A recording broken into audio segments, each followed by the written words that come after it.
Okay. So thank you very much for attending this event. I'm very pleased. I'm thrilled to listen to all the participants.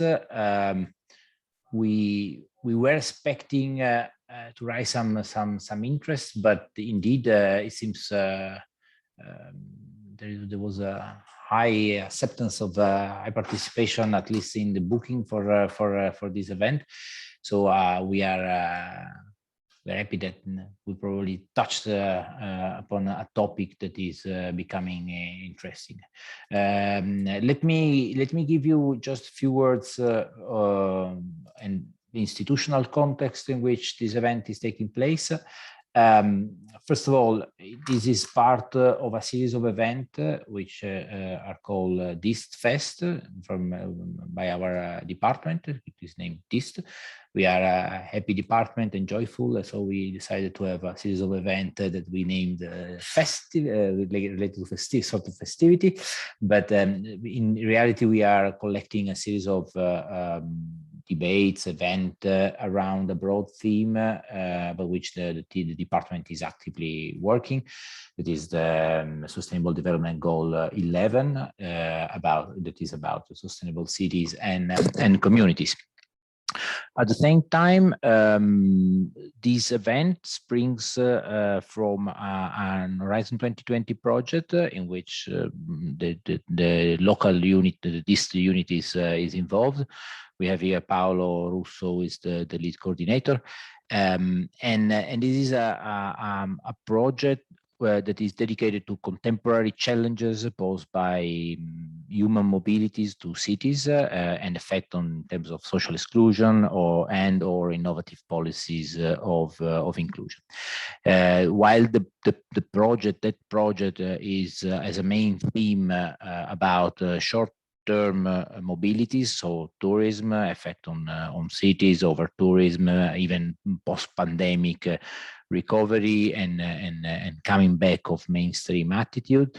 The Torino unit has been focusing on a kind of a side theme, which is we can call it more midterm mobility, with a specific focus on students.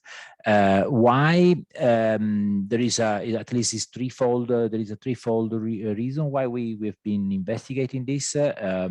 First of all, at the city Torino is abandoning progressively its industrial role and is now putting a lot of emphasis in finding a new direction, a new vocation in terms of new drivers, and investing a lot in new drivers, among which the becoming a high educational pole hub is one of the main strategic objectives.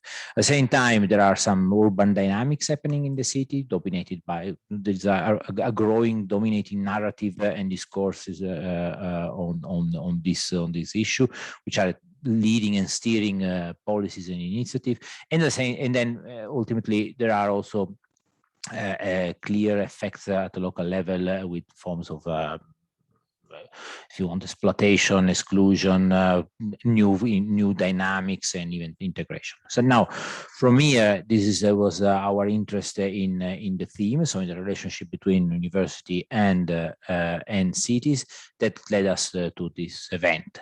The theme it's composed by Samantha, who took most of the effort in organizing this event. I'm the coordinator of the local event, but together with us there is also Professor Sant'Angelo and Erika, who is Mangione, who is a PhD student, who is working on student housing and dynamics in the city. So this is a team that is to a certain extent build up some knowledge. We started investigating this broader theme. Now, of course, this is a topic that touches upon a series of streams, a stream of lines of investigation. For sure, there is one that is more robust, although even a bit critical, which is about the role of higher education in local and regional economies. It goes together with the higher education, the universities investing, becoming real estate actors in cities, but also in relation with the idealized vision of attracting talented population and all the benefits that can happen in the cities. There's been a very, if you want, a relatively recent literature growing up in terms of focusing on studentification and the dynamics that having a big bunch of students so this midterm presence of population in the city. There may be a bit less prominent literature, but still also quite interesting about marginalization in the cities, form of marginalization about students, house deprivation, and even, but then on the other side, students engaged in local activities, issues of representativeness and democratic possibility of expressing their role in civic engagement in cities. Now, so this is the overall frame, the encompassing frame. So we decided to go for an event where we invited what we thought some of the most interesting authors at an international level about specific themes, and we were happy that all of them accepted. So we are very, very thrilled about this event. So if a sentence can summarize the scope of this event is about addressing the complexity, the complex relation between cities and university through forms of heterogeneous dynamics, interest, discourses, material or immaterial infrastructure, which are in a way transforming and having effects at the urban level. So this is the general framework. I pass very quickly the word to Samantha, who is leading technically the full events and giving the time and being very sharp and strict with the rules. And then let's enjoy this Friday afternoon about this topic. Thank you very much. Thank you. Just few words because we are already running out of time. Let me thank all the speakers and all the other people who join us in this event.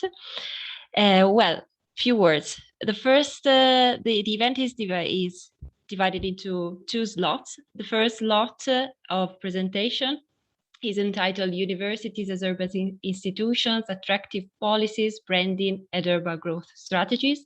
And the people who are going to present in this part are Louise Kempton from Newcastle University, and then Jean-Paul Eddy from Georgia State University, and Daniel Mallet Calvo of the Istituto Universitario de Lisboa. Then we will have a short Q&A session, then 15 minutes if you want to ask for clarifications or very other short questions. And then the second slot of presentation is entitled Student Housing, Risks and Opportunities.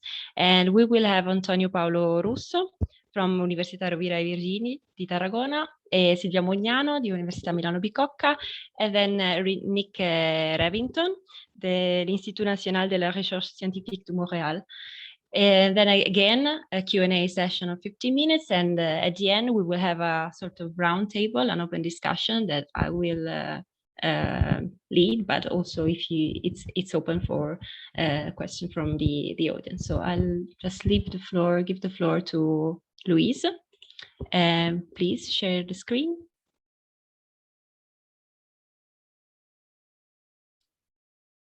Okay, it's all right. You can see that.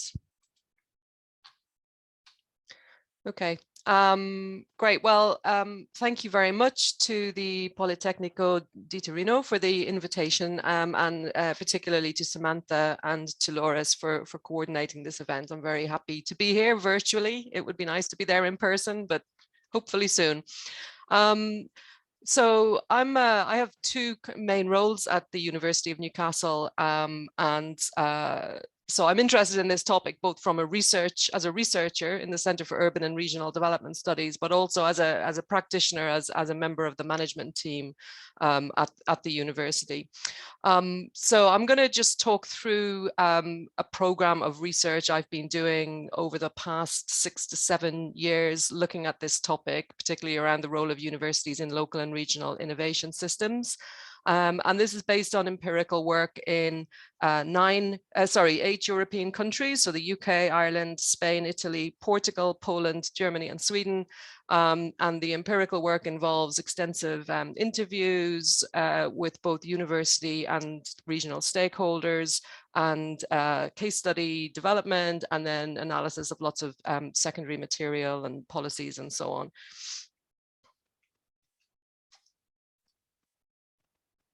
Okay. Oh, here we go. Okay. So this is the kind of starting point, or the context for this research is over the last decades, we have seen this big emphasis on the role of universities being actors in local and regional innovation and development, and particularly in terms of the less developed or peripheral regions. So we've seen over the last 10 or 20 years then a lot of resurgence and interest around things like civic university and triple helix and quadruple helix, in trying to understand the contributions that universities could make to their local cities and places. Going to Helen Lawton-Smith's analysis, that this raises some kind of key questions if we're assigning this level of prominence to universities. So firstly, we're assuming that universities can make a significant contribution. So we have a question there, and then if they can make that contribution, are they willing and able to mobilize their resources in support of regional innovation? And thirdly, there's an assumption that where these conditions are in place, that there will be barriers, and where they exist, that these are contingent, they're not structural, and they can be overcome with the right policy mix. So this is just a quote from the recently published paper from Ato Owusu and Andres Rodriguez-Pose and colleagues, just again kind of emphasizing this area of investigation, that there's this underlying assumption about the importance for universities, but their recent research has shown that it's not quite as straightforward, and that the more sort of excellent a university is at research, the greater the distance between them and local firms. So I'm going to just give you a kind of a short case study from Newcastle, actually, which is quite interesting to try and unpack some of these issues. So this is a site that's called the Helix. So this area here, that's with the white borders around it. Formerly, this was the site of the Newcastle Brewery, where they produced, you may be familiar with the famous Newcastle Brown Ale. This was the place where the ale was produced, and then this factory was demolished about 15-20 years ago. It was purchased by the Regional Development Agency, and then there was a partnership between the Regional Development Agency, Newcastle University, and the City Council to develop this into this kind of high-tech innovation site. The post-2008 crisis, and then the incoming government in 2010, which abolished the Regional Development Agency, saw these plans go on ice for quite some years. But in the last 5 years, this has now come back on stream again. The Regional Development Agency is no longer here, but now we have a partnership with Legal and General, which is a big pension fund, so private sector company working with both the university and the city. It's quite an unusual science center in that it's right in the city center. Most of these are, quite kind of slightly peripheral to the city center. So, it's within 3 minutes walking of the train station, and it's you can see on the very left-hand side, the Theatre of Tears, which is called St. James's Park. And the university is very proximate here as well. So these buildings that you can see are a mix of university buildings, private buildings. There's some residential buildings there as well. And it's not without its controversies. So here's a headline from the local newspaper calling it a bleak and charmless desert. And in this same newspaper article, it was quite interesting because here's the politician from the city council defending the Helix and saying it's at the cutting edge of innovation, and it's world-class buildings and facilities, and there's going to be world-class research going on there, which is, yes, is very much true. It's important to note, though, that the location of this is right on the edge of one of the most deprived, well, the most deprived part of the city and one of the most deprived areas of the UK. And in the same newspaper article, then we get this from a local resident that's talking about all the construction pain that they've been going through. But this is really important, I think, what they say here. It used to be nice and peaceful around here, but now it's awful. It was better when it used to be the brewery. I worked there, my family worked there. At least it felt like it was for local people. So this really raises some really critical challenges about the role of these kind of high-tech, research-intensive, innovation-driven investments in the city. In the case of this local resident, they would just prefer the brewery was there and there was jobs there for them and their family. And just to really reinforce this point a little bit further, here's another picture from inside of the Helix campus. And on the left side, this is the National Innovation Centre for Data, which is being built at a cost of £50 million. There's all kinds of amazing cutting edge things going on there. But I just want to draw your attention to the right-hand side of the picture and just make it clearer here. This is called the People's Kitchen, and it's a food hall where the homeless and the hungry of Newcastle go to be fed. It opened in 1985. It provides 40,000 hot meals per year. It survives on volunteers and donations. And I guess for me, the question is, how does what happens in that National Innovation Centre for Data do anything to improve the lives of the people that use this soup kitchen? Okay, so just going back to the research then. So my research has identified a number of critical barriers to universities playing this active and constructive role in local innovation. And I've divided them into three categories. So I think there's some fundamental barriers. So one is that in many cases, the specialisms in the university don't actually map onto the regional economy. And that then creates a lack of linkages between the research in the university and the regional innovation system. So in the case of Newcastle University, we have very good specialisms in engineering, but the local engineering firms are quite small and lack absorptive capacity. So we work with Rolls-Royce and Siemens and all the usual people, but not really in this region. We work with them in other parts of the country and even other parts of the world. There's also, I would contest that there's a lack of empirical evidence of some real world success of these models, and that models of engagement like the Civic University and the Triple Helix are based on a few very non-replicable case studies and are very rarely, can very rarely be replicated in another context. There's also, of course, we have the tension for universities between achieving global excellence and engaging locally. We're driven by our league tables and student recruitment and all of these other drivers that often, unless you're in a very prosperous area, you're not going to really achieve those by purely local working.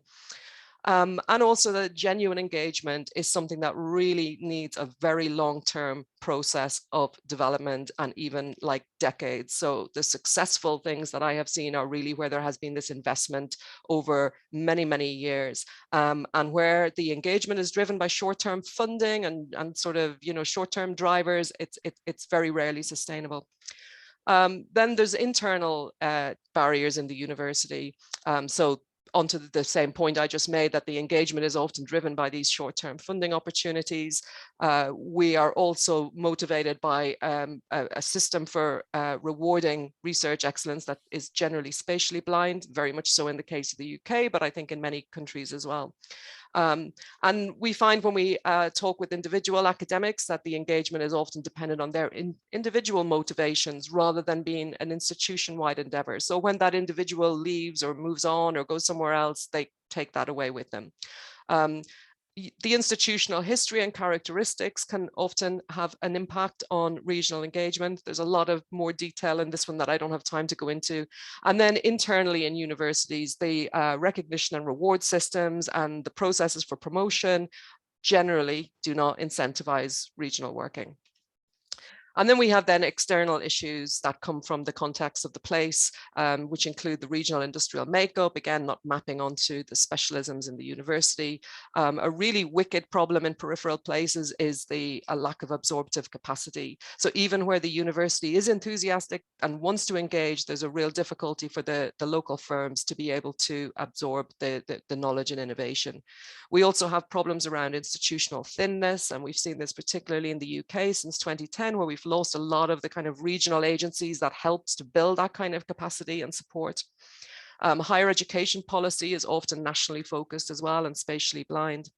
And I think amongst policymakers, there can be a poor understanding of just how diverse and heterogeneous universities are, and also how universities work. They really don't understand they think if the rector or the vice chancellor makes some commitment, then it happens. And that's not how universities work, you know, because of autonomy and academic freedom and so on. So then I'll just very quickly finish with 5 key findings. Going back to Helen Lawton-Smith's kind of conditions, I do think the potential contribution of universities is in danger sometimes of being overestimated. There's some evidence from Brown and others that in fact the role of universities and the impacts attributed to them might be very much exaggerated. And there's little evidence to suggest that universities are drivers of regional innovation beyond a few high-profile case studies. There should be a broader understanding of innovation and the different roles universities can play. So we've seen a lot of focus on the kind of tech transfer and technology push kind of models, you know, which are quite narrowly focused on tech transfer activities, despite the fact that these may have limited impact on the regional innovation system. I was just going to, wanted to mention on this point as well that we, you know, thinking about innovation more broadly, that we think about things like social innovation, but we're also thinking about the role of the humanities and the arts and the social sciences in innovation, rather than just this kind of narrow focus on the technological based subjects. And where, if we have these unrealistic outcomes, I would suggest that this could lead to actually worse outcomes than sort of doing nothing at all, especially in peripheral places, because of this increasing emphasis on universities, putting them front and center. And it runs the risks of the university then becoming overloaded with new missions. And earlier research I did with John Goddard and colleagues showed that in peripheral, institutionally thin places, there's a further challenge of this overdependence on universities as regional actors that actually can lead to them becoming more vulnerable, because they're spreading their resources ever more thinly and trying to fill the gaps in the local system. So we have seen cases of universities almost becoming pseudo-economic development agencies and sort of losing sight then of their core teaching and research missions because of the huge demand locally due to the institutional thinness, austerity, and all of these other drivers. So, and more nuanced, bespoke policymaking is required. I think policymakers really need to avoid these policy fads that are usually grounded in quite weak evidence or based on exceptional success stories that are, you know, cannot be imitated. The orthodoxy for policy design on education and science has largely been spatially blind. What we know is that regions are all different and the distinctiveness of place matters greatly. So policymakers do need to develop a deep understanding of the specificities of the system and the institutional character of their institutions. And finally, they need a better understanding of how universities operate. You know, universities as institutions, as I said, they're very different, behave very differently to other public and private sector organizations, partly due to high levels of individual autonomy. Without understanding how universities work and organize themselves, policymakers will really struggle to find the levers to get them involved in and engaged in activities that can impact on regional innovation. Thank you very much for listening. Thank you, Louise. Jean-Paul?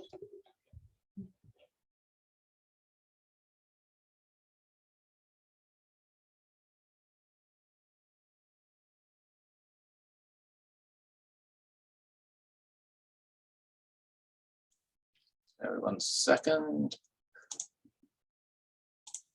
All right, can we see this? Yeah, all right. Morning, everybody, from a lovely sunny Atlanta. Thanks at the outset to Samantha and Loris for putting this event together and organizing what will be a great conversation through the morning here. So I'm John-Paul Addy. I'm a professor at the Urban Studies Institute at Georgia State University, and what I'm going to spend my time doing here is giving an overview of my own research agenda, thinking about questions of urban universities and the role of universities in shaping city regional forms of urbanization. And I will give you a whistle-stop tour through Atlanta as a way to provide some illustrative moments in this presentation, in which I'm going to focus on the dialectical relationship between the production of space and the production of knowledge in the knowledge metropolis, or metropolitan regions, which are increasingly driven by what Scott calls cognitive cultural forms of capitalism. So I'm a critical urban geographer by training. So I came to the city university nexus through an interest in really thinking about higher education institutions as a form of city regional infrastructure. In a sense, in an increasingly urbanized knowledge economy, universities are seen, rightly or wrongly, kind of reflecting on Louise's presentation, as critical infrastructures that are necessary for municipalities and regions to articulate themselves in broader competitive global economies. So the work that I try to do, thinking about the role and relationship of higher education institutions and urbanization processes, is premised on a couple of ideas. The first is thinking about this city-university nexus from the starting point of broader processes of extended regional global forms of urbanization. And this involves trying to take seriously some of the interventions that are coming out of urban studies to think about the nature, the changing spatiality of urban forms and urban structures, and attempting to understand the roles that universities play, both in responding to these urban processes, but also reshaping them through shifting spatial strategies, forms of engagement, and so on and so forth. So this involves, I suggest, a need to shift discursively from thinking about the urban university, which in the US context tends to have a normative connotation of institutions which are locally based, providing applied training for a metropolitan workforce, and aren't institutions which are involved in being globally orientated, being research orientated. And I think the speaking to the themes of this panel, there's a much more complex relationship that we can get at by shifting our thinking to instead engage the role of universities in a broader sense of urban society. So the work that I do, I think, has 2 points of interest which I'd like to kind of flag at the outset. The first is taking a city regional perspective brings to the foreground issues arising from intra-urban competition and collaboration in multi-university city regions. And this is something which is particularly prominent in the US. You also see kind of variations in other kind of global cities around the world. But the image to the right here is something which comes from the New York Regional Plan Association's Anchor Institution Opportunity Network. And this is just something to give a sense of looking at this kind of broader New York metropolitan area. The number of institutions that the RPA is thinking about as key anchors is massive in scale and scope.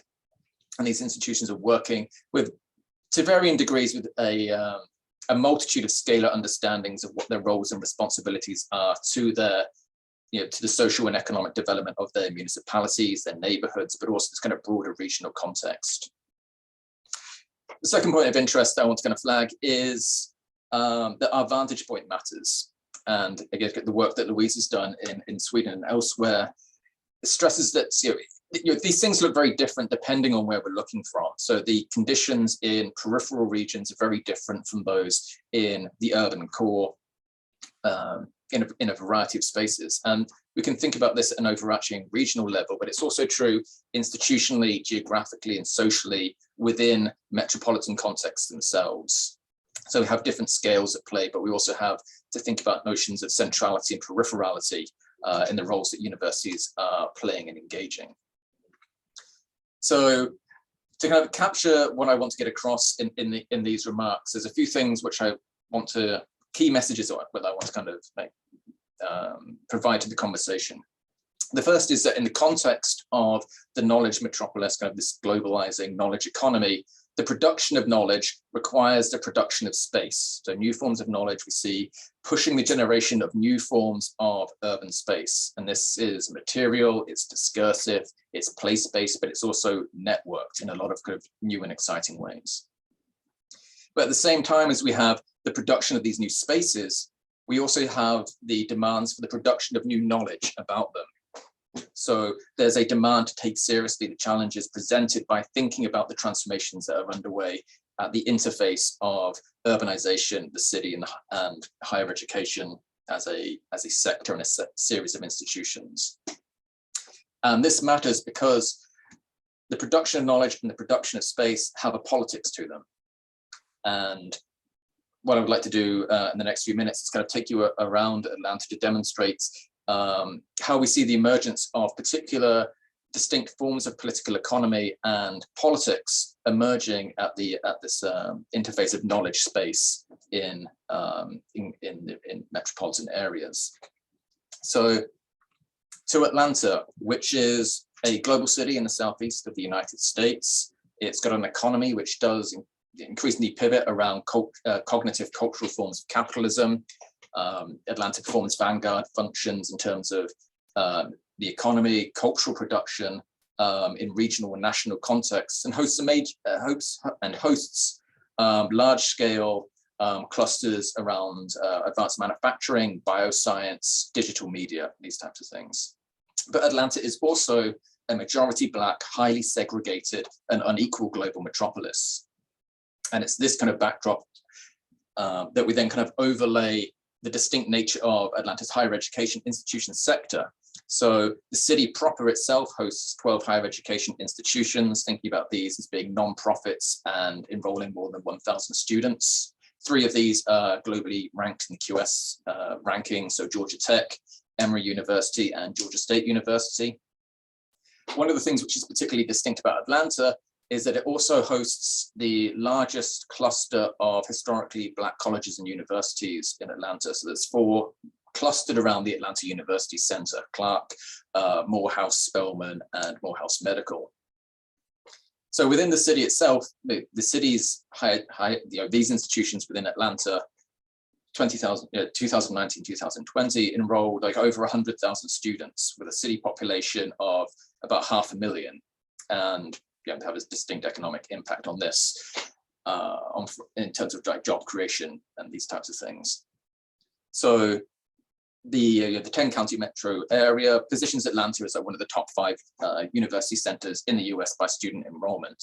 But something which I'm going to come back to later, we're also kind of thinking about the nature of these institutions. So in addition to this cluster of HBCUs, Georgia State University actually graduates more African-American students than any other institution in the US, HBCU included.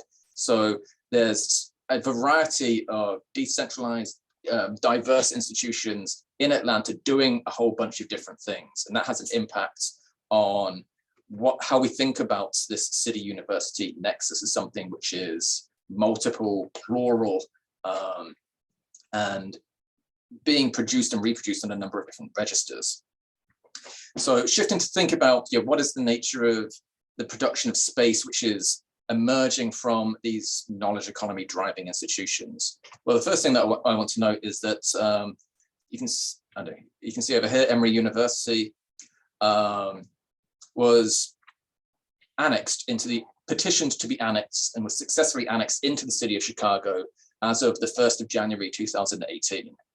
So this is interesting because Emory has historically positioned itself as a national and global institution that had very kind of poor discursive links to Atlanta itself, despite a lot of things that were going on with Emory's medical center. So Emory Health is like a huge thing within Atlanta, but the university itself had traditionally turned its back on the city of Atlanta. But now we're seeing, along with like a few other institutions in the city, a shift to embrace Atlanta in new ways. So we have a territorial restructuring of Atlanta itself, ostensibly because Emory was interested in getting rapid transit access, which it could only do by being part of the city of Atlanta.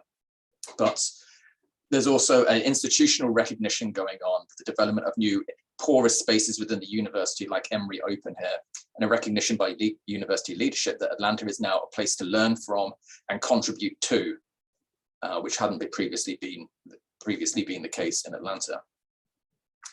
I think you're thinking about the production of space in the knowledge economy. The first kind of things that come to mind, I think similar to the example in Newcastle, is the development of innovation districts. So place-based forms of development have been a big thing in Atlanta.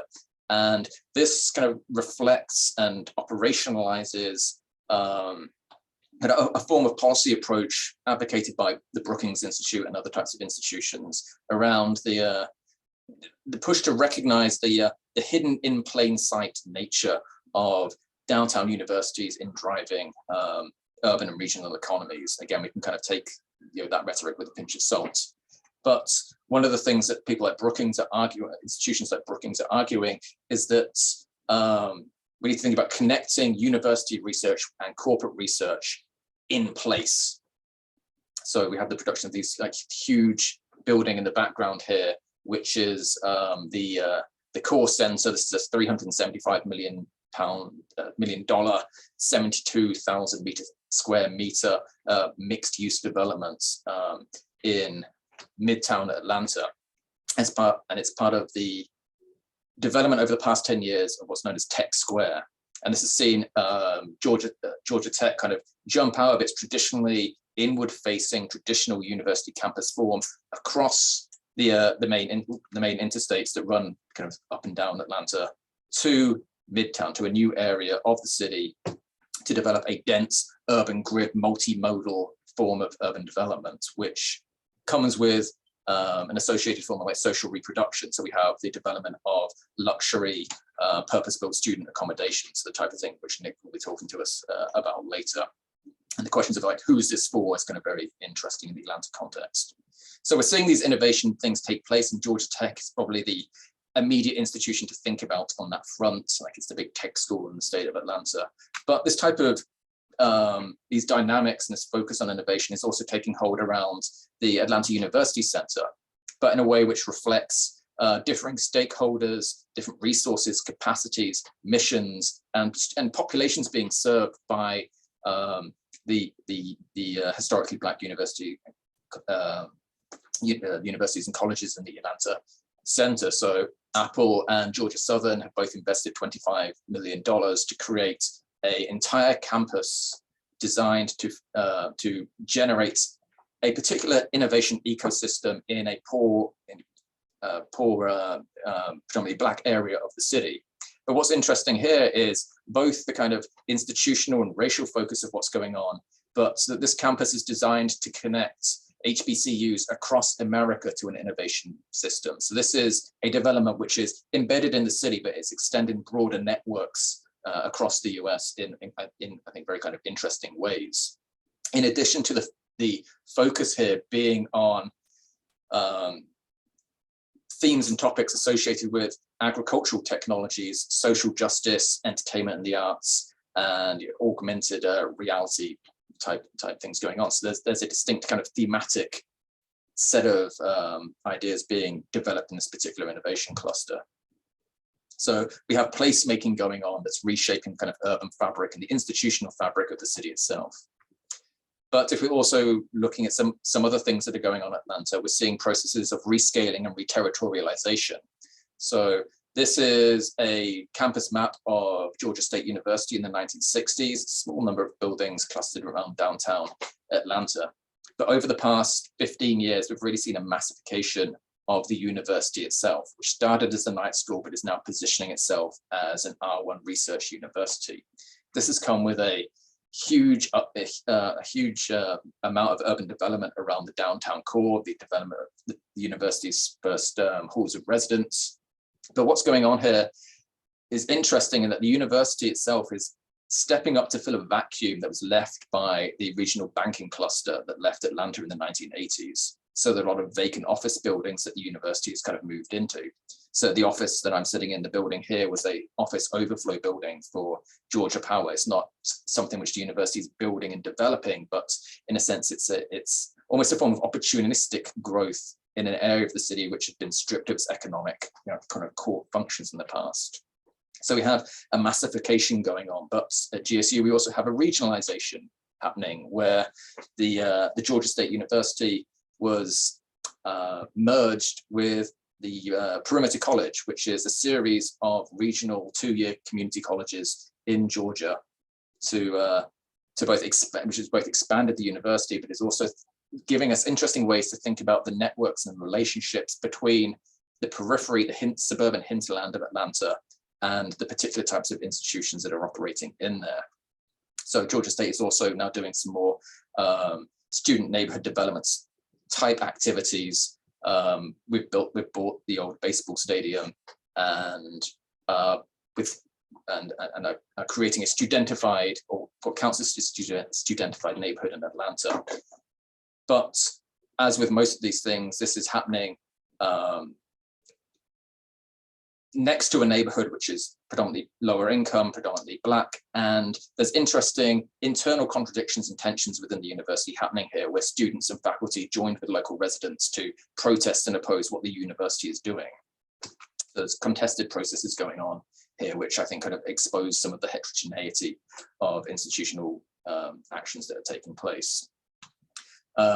Quickly here, that if we're thinking about SDGs and the role of universities in sustainability and inclusive development, it's worth noting that we have new kind of porous spaces within universities that are opening certain areas of collaboration and engagement with local communities, but also networking between universities at urban and regional scales to think about and address issues like climate change. The example here is the Regional Center for Excellence, thinking about doing sustainability work around the SDGs in the context of Atlanta.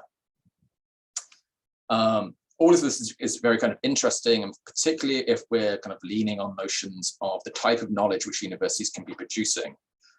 There's a quote here from May and Perry, which I really like, that stresses the fact that if we're going to think about the intersection of urban and knowledge, we reframe our understanding. So we're no longer thinking about what the city means for the researcher, but what research means for the city, and how these concerns are mediated by the university as a site of knowledge production. So there's pressures and transformations that are going on in terms of what the university are doing.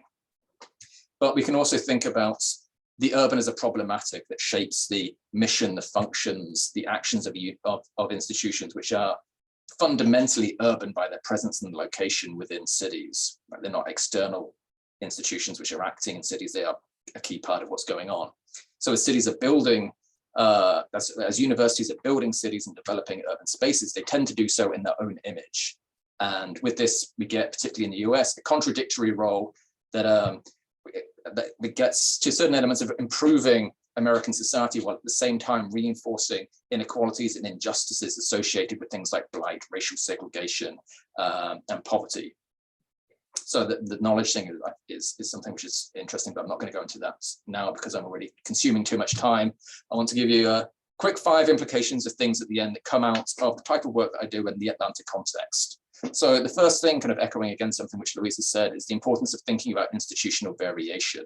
So the university-city nexus is something which is heterogeneous, but in a place like Atlanta, there's a variety of institutions looking and doing different things. And this helps us tell different stories, whether it's drawing attention to the problematic relationship of elite white institutions butting against poor communities of color, or some things which are more interesting about how urban universities can do what Andrew Gumbel says in the context of GSU, rewrite the rules of a broken system. So institutional variation is very important.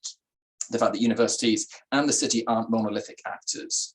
So it's always important to kind of drive home the fact that the university-city nexus actually brings together two contradictory-ridden, heterogeneous entities. And there's a slippage which tends to, that can come into the conversation where we talk about the city and the university, and we need to recognize that there are multiple layers and interfaces and actors with differing interests and politics that are occurring within these labels. Third thing, which is useful for conversations around student housing and studentification, is that in Atlanta, students, faculty wear many different hats. Georgia State has only like 21% of its students living on on-campus housing. Most of the students come from the metro area. So they're not engaging in urban space as purely students. They are also, mothers, they have jobs, they are urban inhabitants. And that kind of, the studentness of what they're doing in urban spaces to transform and do all these types of things which we'll be talking about is only a partial element of how we need to think about them. So there's a lot of complexity here in terms of who are the students and how we think about student populations.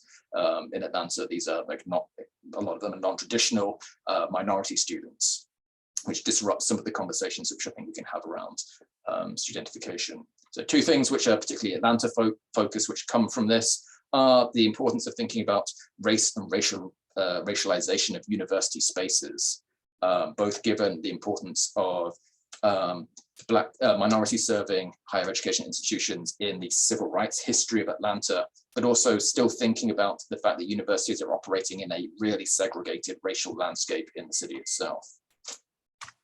Finally, a quick note of something which is disconcertingly happening at the moment in Georgia is the capacity of universities to speak to creating sustainable, inclusive, socially just environments is facilitated by what universities can offer as centers of academic freedom, and the ability to speak truth to power to a variety of different actors.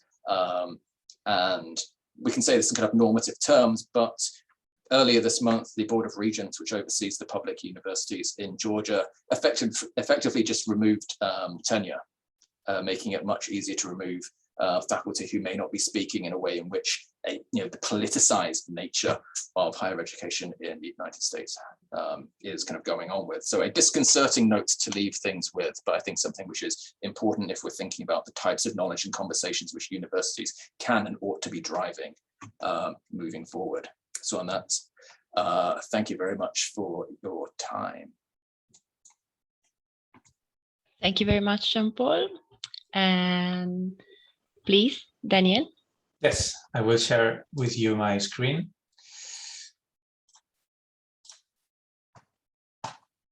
Do you see the PowerPoint? Yep. Okay. Well, first of all, thank you for the invitation to this event. I make extensive to all the team that make it possible. I must say that this project coincides very well with many different lines of research I adopted for the last decade. And that's the main reason I will articulate my presentation through the publications I made on the topic from different perspectives, okay? Maybe some of you already know, but I have been studying particularly the intersections between international students, mainly Erasmus students, and diverse processes of urban change in the capital of Portugal, in Lisbon.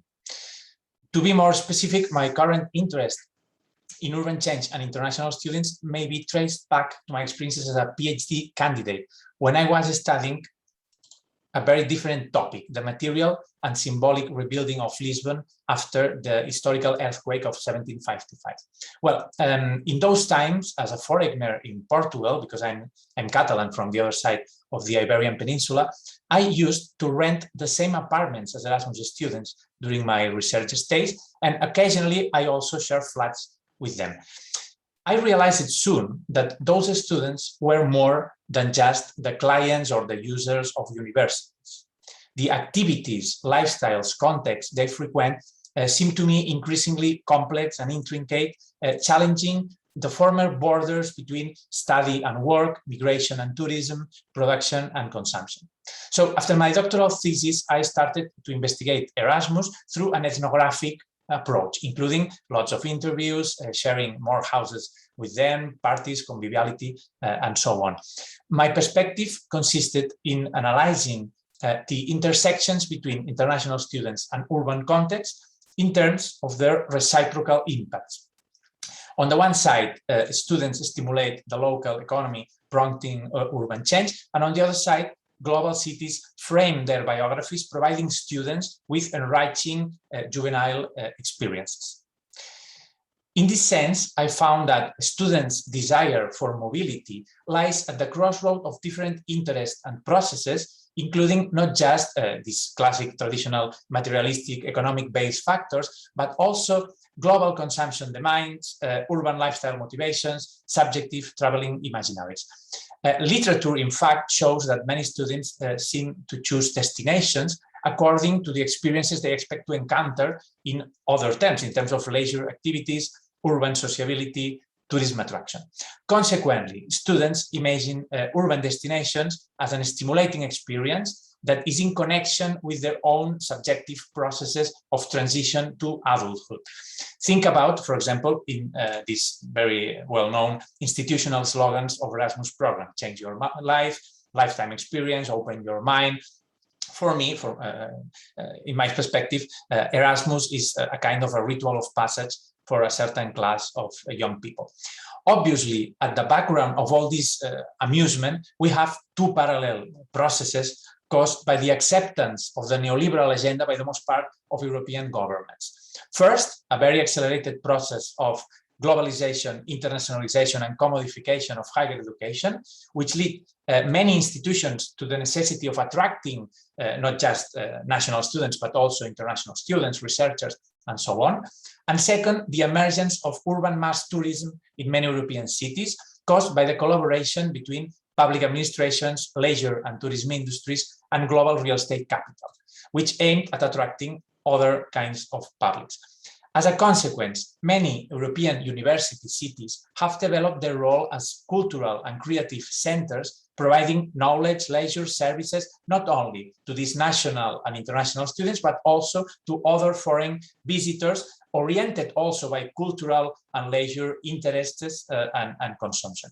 Following this idea, then I also introduced urban governments and educational institutions in my theoretical framework to study how post-industrial branding and the marketization of cities converge with these internationalization efforts of higher education institutions.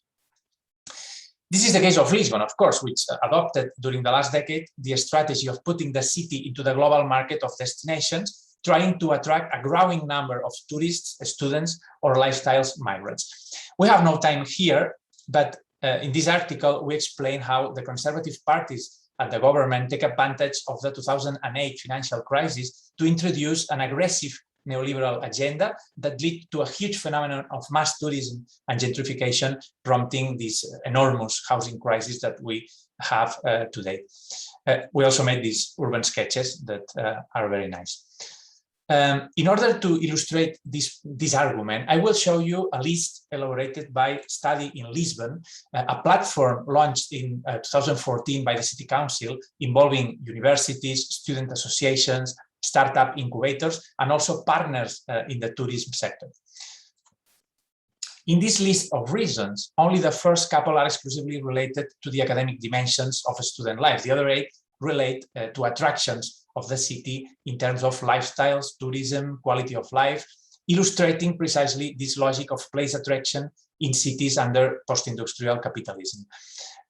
Lifestyle migrants, skilled workers, youthful tourists, real estate investors, international students, all of them, of course, are attracted by this nice and exciting presentation of the city. However, and this is another line of research, for many students, these ideal images and projections are some kind of fraud, some kind of unfulfilled promises. In a recent article in the Journal of Urban Affairs, we show how these policies of attraction in Lisbon are concealing the dark side of urban development, especially the rampant rise in the rental prices of student housing.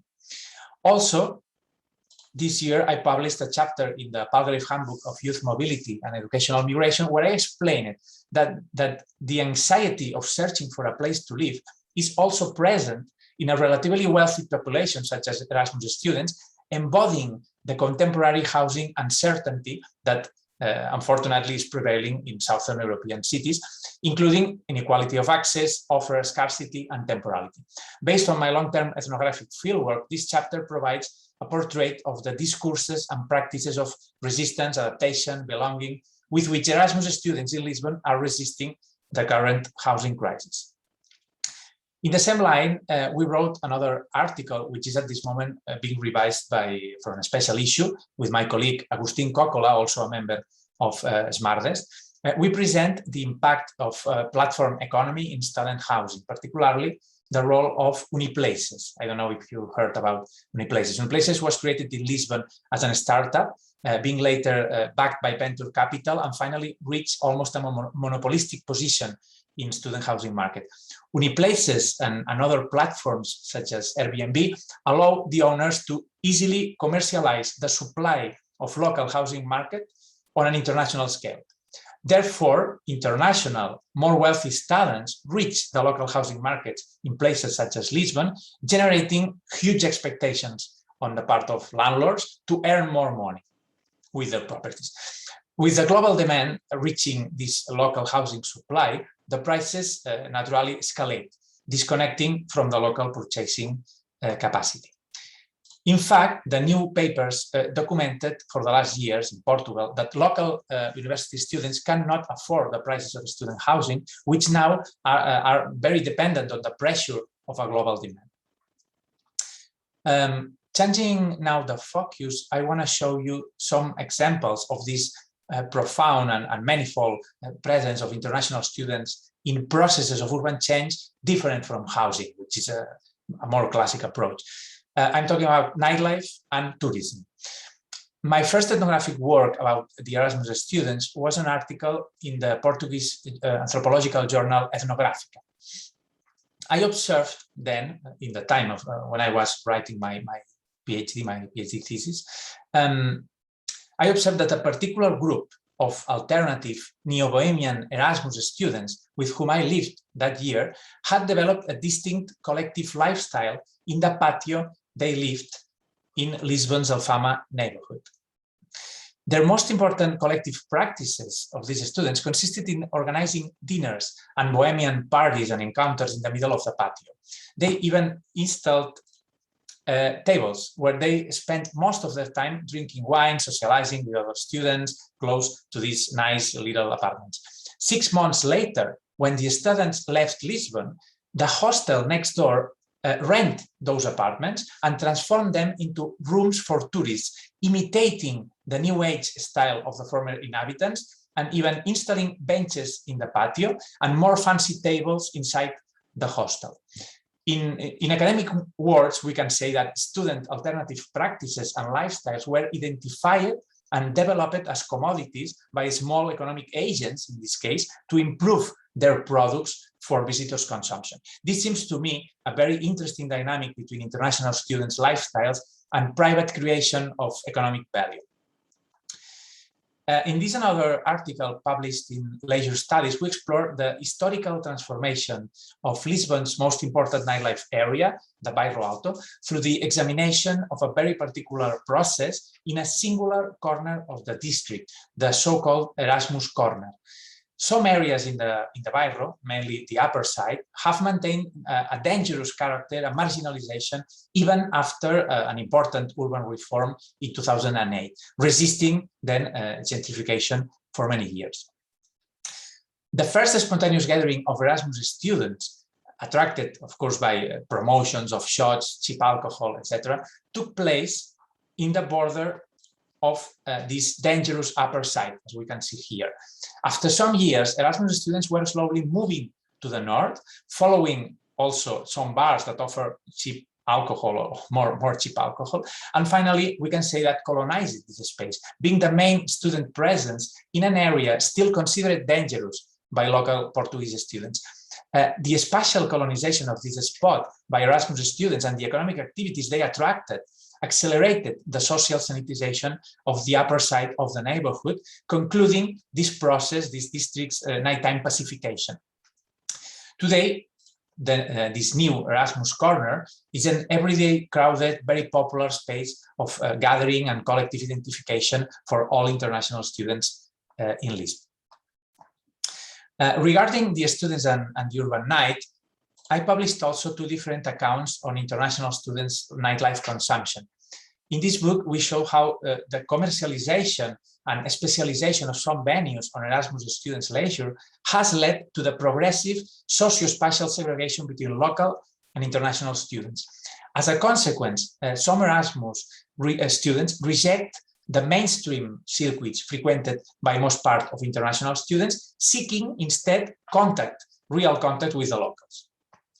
These other or alternative Erasmus students used to attend underground venues, alternative nightlife spots in more marginal neighborhoods that are generally invisible to these mainstream Erasmus students that follow the circuits.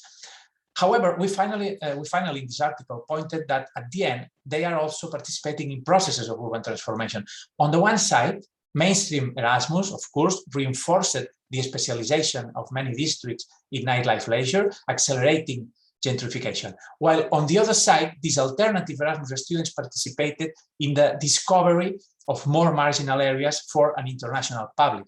In other words, they were early gentrifiers of districts such as Intendente, Anjos, Moreria, which are former low-income areas that soon will be revalued and sold as vibrant, diverse, exciting in the most edgy tourist guides. In another book publication, we reflected about the pub crawling organized by international student associations and its consequences both for the reproduction of patriarchal and heteronormative night, and also, and this is the interesting part here, its role in the transformations of the most important nightlife district, which is, as you already know, the Bairro Alto. For this second issue, it's important to say that pub crawls are usually celebrated in times and days where the district is not crowded, because it's difficult to move a big group in these circumstances. In this sense, pub crawls are supplying clients to the bars and clubs in days of the week that are more calm, deepening this process of nightlife specialization. Also, they are functioning as a promotion of particular venues, blurring the borders between the normal activity of an international student association and the open collaboration they have with economic agents of the leisure industry. And this is precisely the issue we explored further in another article that is also at the moment in a peer review process in another journal. Our aim in this last article is to illustrate the existing contact points between the tourism industry and the international students by describing the professionalization of Lisbon's student associations over the last decade and its partnership with private venues and businesses. By using an ethnographic approach, we follow the consumption trajectories experienced by these students, including the use of touristic infrastructures and destination marketing by these organizations. Fieldwork serves to show the interdependencies between students, organizations, and businesses in Lisbon's circuit of consumption. Seems amply demonstrated that tourism industry and student associations collaborate in controlling and commercializing the leisure time of international students in Lisbon, organizing a growing number of events and parties in partnership. Also, these student associations have been using hard marketing strategies around alcohol consumption to attract students to certain venues with whom they have commercial agreements. Moreover, seems proved that these collaborations are interfering with student social integration in the host country. Why? Because the student associations prioritize consumption circuits over programs aimed at the social integration of students among locals, which was their foundational purpose. In this sense, we showed that the socio-spatial segregation between international and local students, also known in the literature as the Erasmus bubble, has been deepened by the activities of student associations in Lisbon. And now, I am closing. I think that my article in Urban Studies still presents a synthetic view of my ideas about this topic and the many ethnographic explorations I made during the last decade about this relationship between student lifestyles and urban transformations. The main idea here was to go beyond the theoretical framework of stratification, to recognize that international students become involved in broader urban processes, such as the touristic production and consumption of places, the marginal gentrification of particular deprived neighborhoods, or even the online marketing of places through their publications in social networks, which is a topic that I will study in the next years.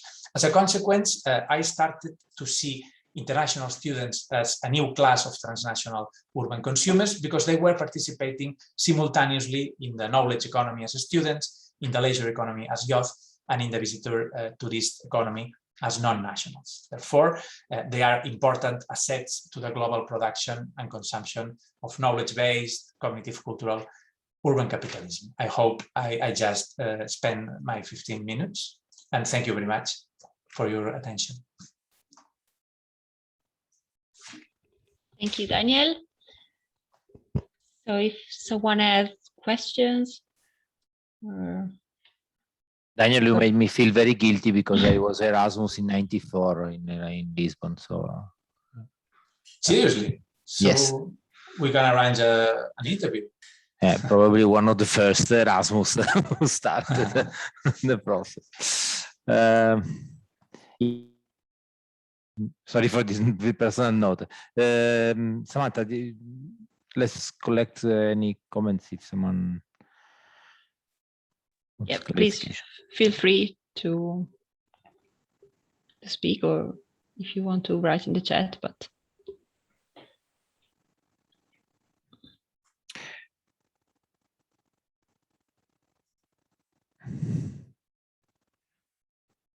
Otherwise, I can break the ice.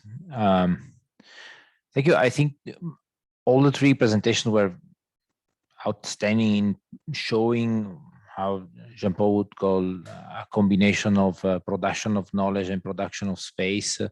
Interesting also how, especially in the first two cases, two presentation, there is a process of substitution of former working sites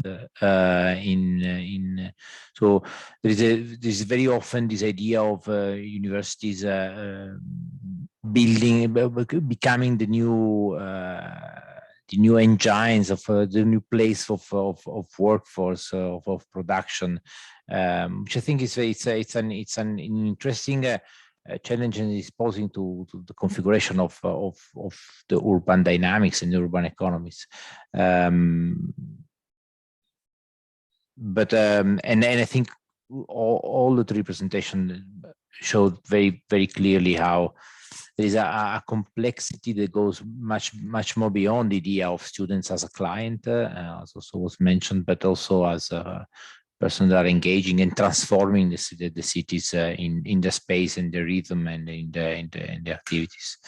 So yes, thanks. It was just a comment. I see Barbara having a question in the chat, so please go ahead.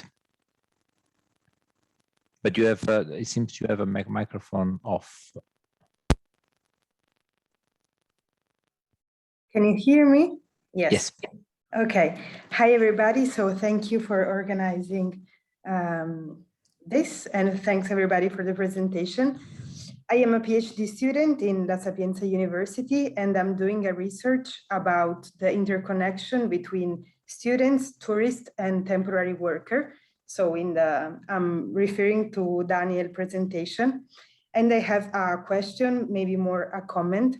So I'm reading in recent literature a lot about transnational gentrification, which maybe is absolutely the case for example, Lisbon, or also Barcelona, which is the city where I am now doing a visiting.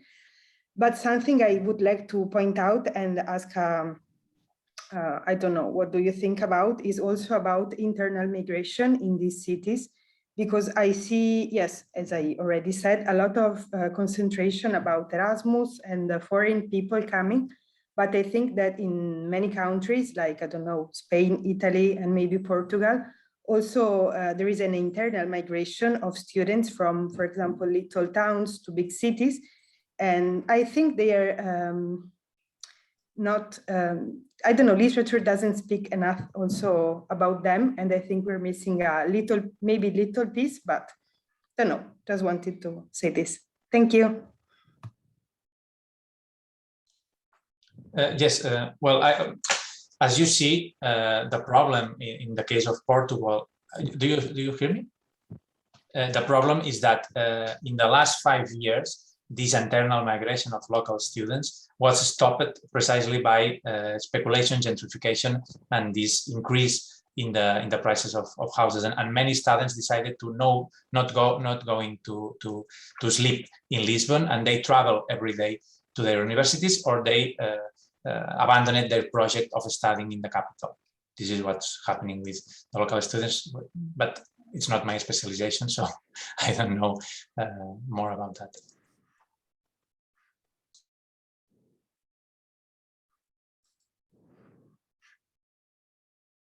Well, if I may, I have two questions.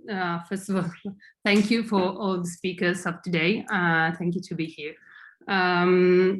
Well, the first question is for Louise, because you talked about these unrealistic expectation on universities and their role in regional development. Well, actually, my case study, my interest now is more on the local and metropolitan area of Turin. But anyway, we are talking about the same phenomena of expectation. But my question is, how happens that these expectations were built, where they come from, why the actors, build up this idea that the university must contribute in local development. And the second question is for Daniel. Well, apart from the fact that I also went an Erasmus student in Lisbon, but so I found many places I also had, well, I know in Lisbon, but anyway, I really enjoyed your perspective on students as a population that is multifaceted in some way. Because, for example, I found really interesting your recent study on housing crisis and students, because in some ways we are looking at the same phenomenon also in Italy, especially where financialization processes occurs through the student housing, and that means an offer that is more expensive. So there's a kind of also affordability issue in the student housing domain. But the question is about these multifaceted aspects on the student population, because there are also, as you defined, these transnational class of consumers. So it's not really a question, but I'm wondering now in my research how can we represent students, and how can we in our research and talk about them, have a complete perspective on them without saying that all students are gentrifiers or all students are in a crisis condition. So this is my suggestion and question. Thank you. Well, this is an interesting comment or question. And it's a very difficult one because, well, my methodology, I'm an anthropologist, and I'm using ethnography as a way to comprehend societies and a way to get an insight about society. So my idea is, would be in your case, studying directly these people and attend to their ways of conceptualizing themselves, how the students see themselves and the other groups of students. And then this way you can get a picture about the segmentation, the internal segmentation of the different groups of students, because they are more aware. This is an empirical perspective and an inductive perspective. The social categories of the participants in the field are more acute sometimes than our own perspectives on them. I don't know if I'm responded to your question, but I think, I think that ethnography is the solution for every social problem. So, but this is a professional deformation of all anthropologists. So, can I go and answer, Erica? Thank you. Thanks, Erica, for the question. I think there's no one simple answer to that about how these expectations have been raised. I think it's a little bit different in different contexts. I think at a international level, I think we've had organizations like OECD and EU that have, grappling with these matters and have given this prominence to the role of universities at that quite high level. And I think then we have national and local policymakers kind of responding to that, direction, let's say, that they're providing. And I think linked in with that is we do have these so-called case studies of success of Silicon Valley and MIT and Cambridge, Oxford, and these get sort of waved as, here's the solution, here's the blueprint. And I think politicians and local politicians really sort of have an appetite for this kind of thing. So they're kind of thinking, well, why can't I have an MIT equivalent in my region that will, generate all of this innovation and benefit. There's also, this is some of these next points are just very particularly the UK, but they might apply in other places too. But so since the financial crisis, there's a sense that the universities really got off sort of lightly and didn't suffer the way other institutions had. So there was a feeling even amongst taxpayers, but in the media and so on, of like, hey, you guys, you get all this money. What are you doing for us? What are you doing for the local place? Where's the return on this public investment? And again, this is a very particular UK thing because of the increase in the student fees. So you have parents saying, I'm paying all of this money to this university for my child's education, and I see nothing sort of coming back. And then at the same, and I think as well, the universities at the same time really feeling the need to show their value, to show their public value. And again, the civic university movement is part of that as well. And this sense that universities need to be able to demonstrate the added value that they provide over and above sort of just being teachers and research institutions. And then I guess finally, the point that I raised in my presentation, I think this probably applies more broadly post-crisis, this institutional thinness in a lot of regions, particularly in peripheral places, and not having the resources and the capacity that were once there to do some of this regional development work. And then again, looking to the universities as these very visible, very prominent institutions and feeling that, well, they need to fill in this space that has maybe been left in the post-crisis context. We have a question from Luke Green. Thanks, Samantha, and thanks for 3 really interesting presentations from the presenters there. My research looking at financial restructuring in higher ed and how their real estate sort of projects are funded and financed. So hopefully that contextualizes the questions that I have. Inspired really by Louise and John Paul's presentations. You talk, Louise, about sort of barriers and sort of particular constraints that sort of have impacts in terms of how successful university innovation interventions are. To what extent might finance and financial capital and the role of particular financial actors also come into this? Because the Legal and General, for example, is a key kind of facilitator of the Helix project, are looking for particular things, and fundamentally that's a return on their investment. So to what extent is the way that these developments get funded itself something of a barrier or a constraint to sort of actually socially progressive and inclusive projects? And I suppose you sort of maybe also this is kind of a question inspired by John Paul's presentation to an extent, but thinking about the extent to which sort of a particular understandings of innovation kind of rather the success of these developments are hamstrung by particular understandings of what is innovative. and also fundamentally profitable. So you kind of touched there, Louis, you made some good points, but I kind of want to bring finance into this again. People, sort of funders and finances have very particular ideas of what is innovative and therefore what is financially viable. And just thinking more holistically about what we understand by innovation and how that itself is a bit of a problem, maybe in contexts like Newcastle. That was a really incoherent question, I'm sorry, but maybe, yeah, maybe you might have some interesting thoughts on that. Thanks very much.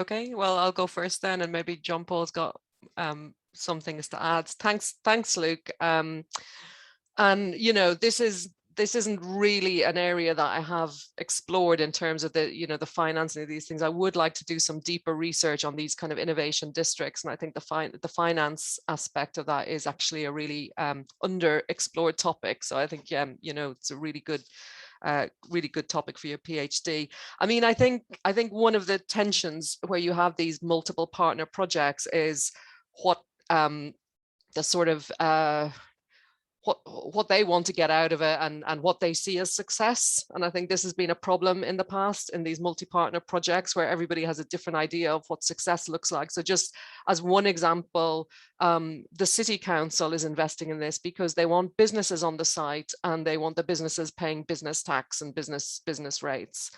They don't really care what the business does, you know, or how innovative the business is. Whereas the university has a really different perspective. They don't want any old business there. They want businesses that they're going to be able to deeply engage with for the purpose of research. So the university would want to be very selective in what businesses come onto the Helix, and even turn down businesses that didn't meet their criteria, and even be willing to have empty space in order to wait for the right business to come along. And I imagine legal in general will have, of course, their own motivations about return on investment and so on for the, you know, for their shareholders and for the pension schemes that they're investing into this.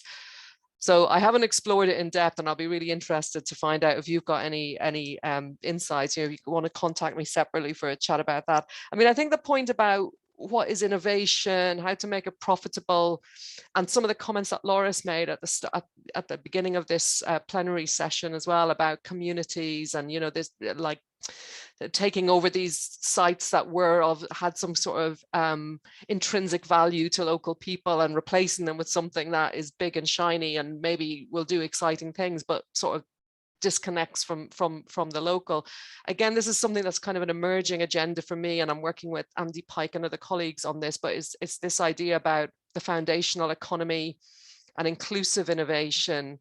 And, you know, how can we move away from like this focus on this kind of top 1% and these shiny sectors that all of the regional plans are always focused on, but only ever impact on a really tiny proportion of both society and the economy.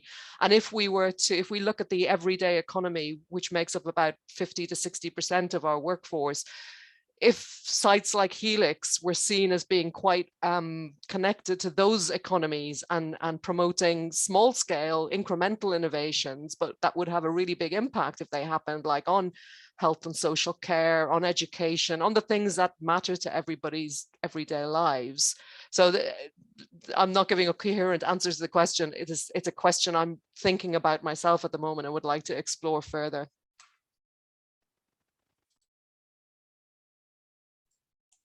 Thanks.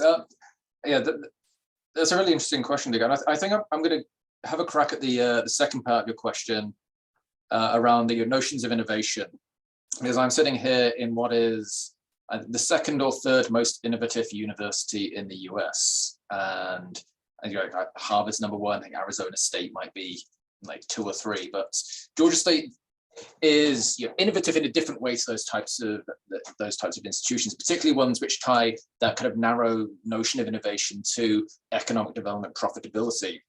And I think, you know, this answer is going to speak a little bit to maybe Erica's second question, where what's innovative about GSU, or why is GSU being recognized as an innovative university? It's to do with a lot of the outreach and mechanisms that have been put in place. A lot of it is using kind of big data to track and support first generation students.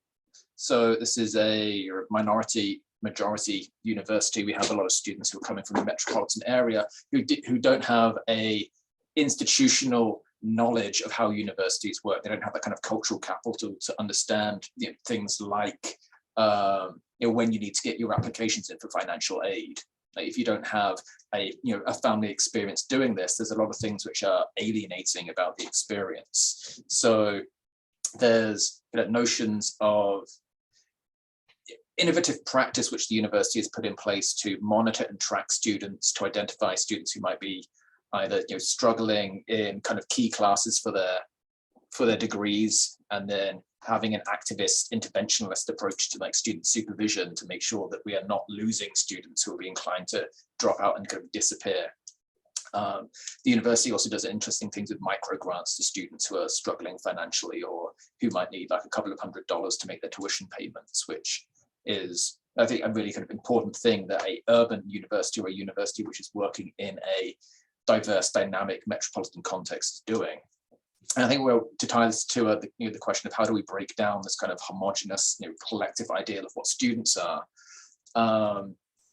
The student population that we deal with at Georgia State is very different to the types of students who are going on these international Erasmus exchanges. And the question of temporality, I think, becomes important here as a way to potentially break down some of these issues where we have kind of the seasonal geographies of students coming into university towns and leaving around the academic calendar, or even kind of the temporalities of nightlife where students are going out drinking.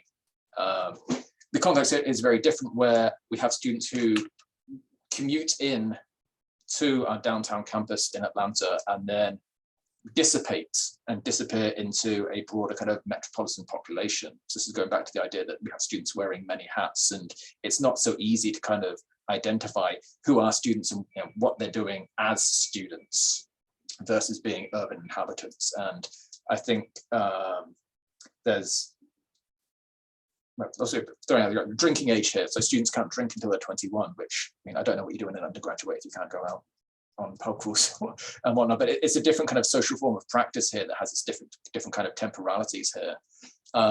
So wrapping this together, I think that there are ways of approaching that question of innovation in a broader, more inclusive and equitable framing that recognizes that universities are pursuing different missions internally. So while there's an interest in research and economic development and the commodification and commercialization of university knowledge, there are elements within the university who are interested in thinking about supporting student success for non-traditional first generation students of color. So there is that kind of question of complexity, both in terms of who students are and also how universities are interfacing with the different stakeholders in the city or the urban who are either implicitly or explicitly the focus of these type of policy and development agendas.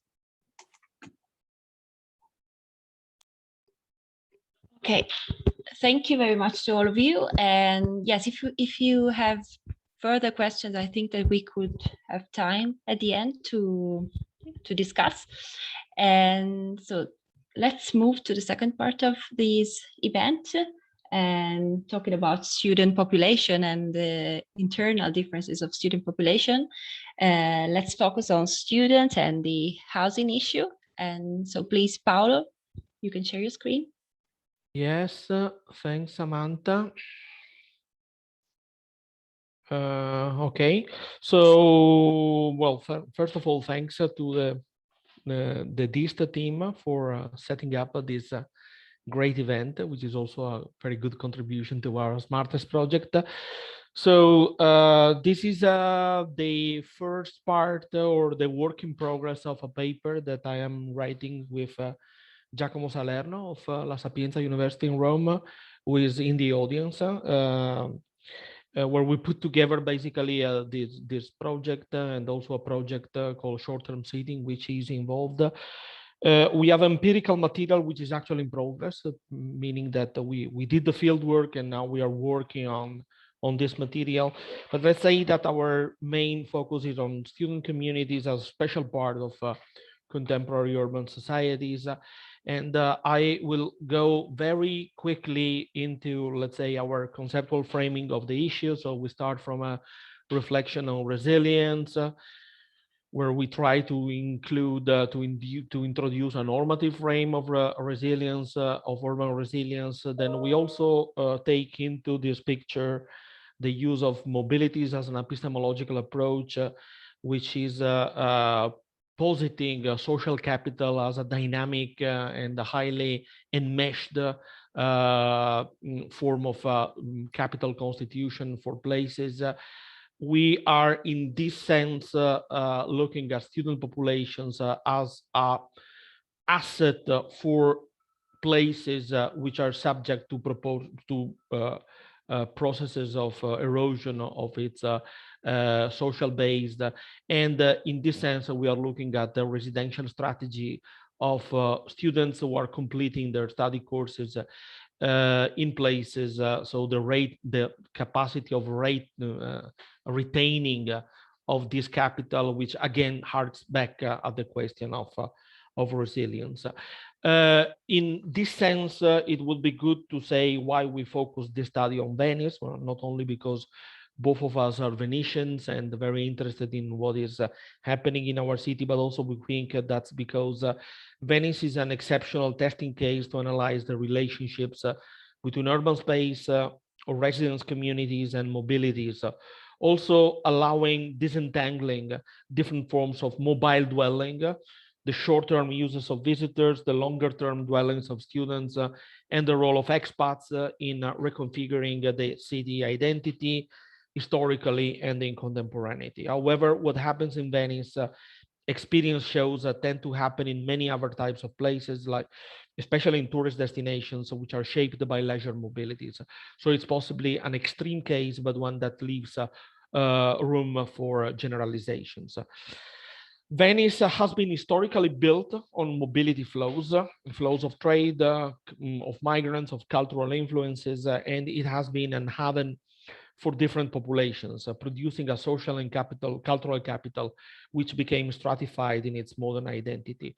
But today, it's a city that proves incapable of attracting, anchoring, retaining high-value flows because it is subject to the greater power of bargaining, economic and material of tourist mobilities in negotiating and transforming urban space.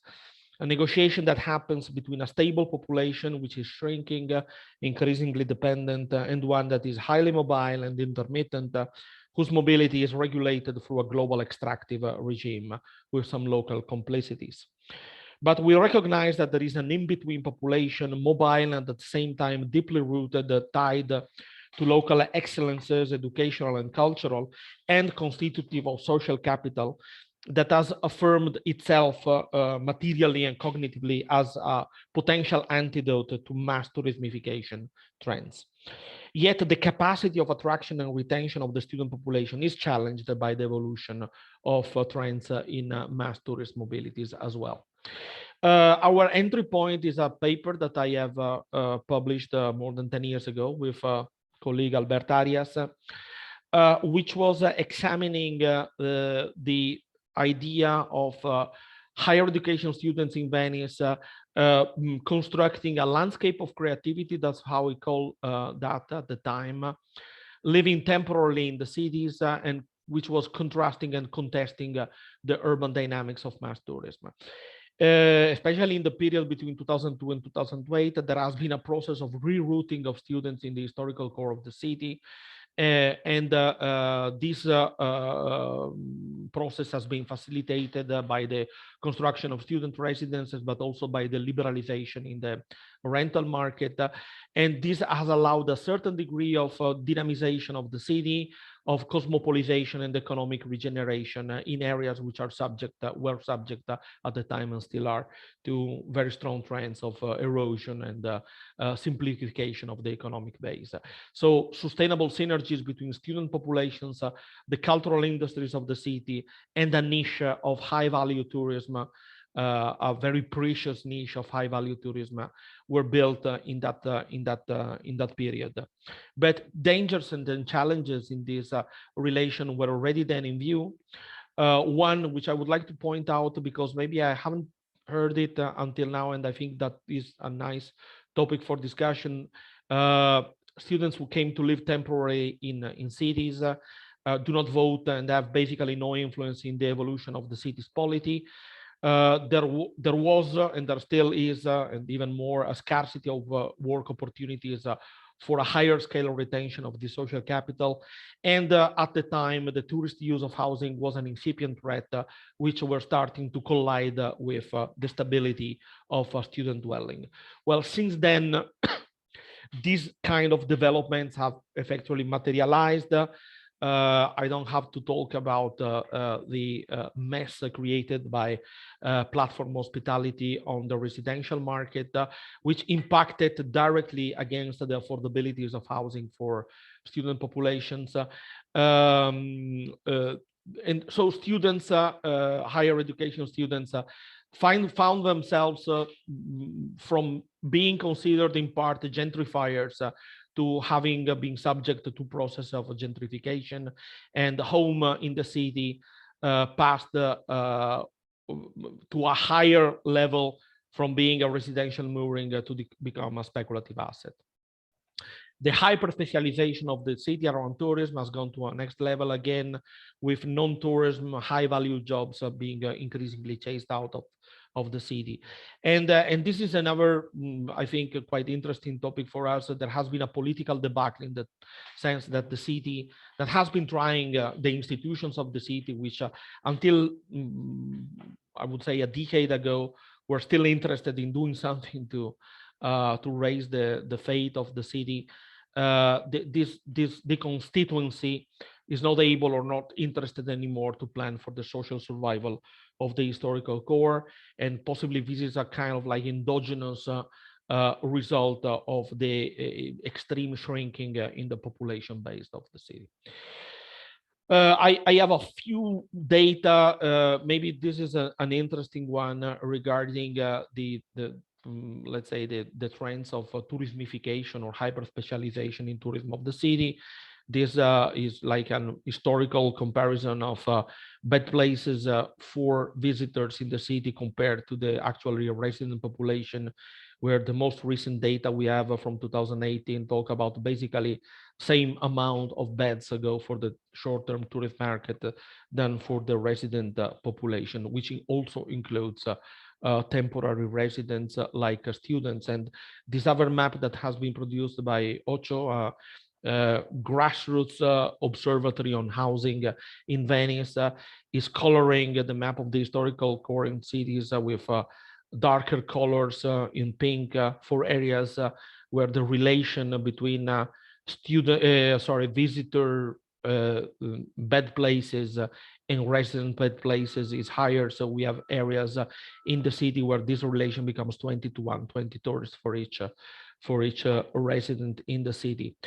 I am also using here a figure by a recent paper of Filippo Celata and Romano, showing how when we delimit the tourist city itself, which has been done through an interpolation of areas of high intensity of Airbnb supply, the decrease of the resident population is sharper. We don't have very good data to sort of prove that depopulation trends are linked to the a loss of capacity of the city to retain its higher education population when they finish their study, but there are some hints that this might be the trend that is in progress.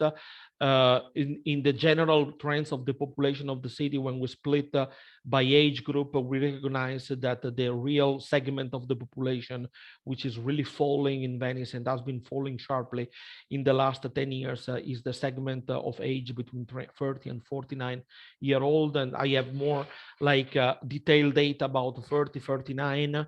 So it's the working age adults that finishing education enter into the job market, which is the segment of the population that is coming less in the most extreme way in Venice in terms of percentages in only 13 years. So we passed from the 30 to 49-year-old, passing from the 28, being the 28% of the resident population of the historical core to being so less than 22%.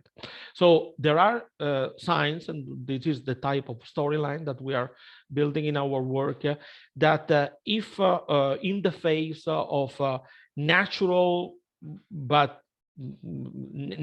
trends towards the depopulation of the city, that in another paper that we have published the last year in the Journal of Sustainable Tourism, we explain looking at the extreme process of tourist specialization of the city. In this context, if there was until a decade ago a segment of the population that was attracted into the city thanks to the excellence of its higher education system and would become, at least in part, settled in the city, sort of contrasting this depopulation trend, it looks like in the last 10 years the city is not able even to retain this kind of segment, and it's more likely that students finishing studies in Venice will not stay in the city but will go away. And this is an hypothesis that we are trying to confirm through our fieldwork. So we have some research hypotheses that we are developing now into our project. Depopulation and aging trends are partially compensated by the retention of these fuorisede or imported students until 2010, partly confirmed by data.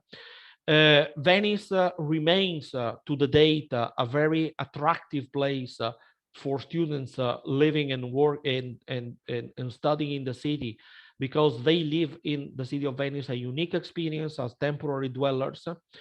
And this is something that, like in the case of Lisbon, has been maybe to a lesser extent, but has been actively supported by residential and university expansion policies more than by urban policies. And we are looking at then the decisions whether to leave or to stay in the city at the completion of the study.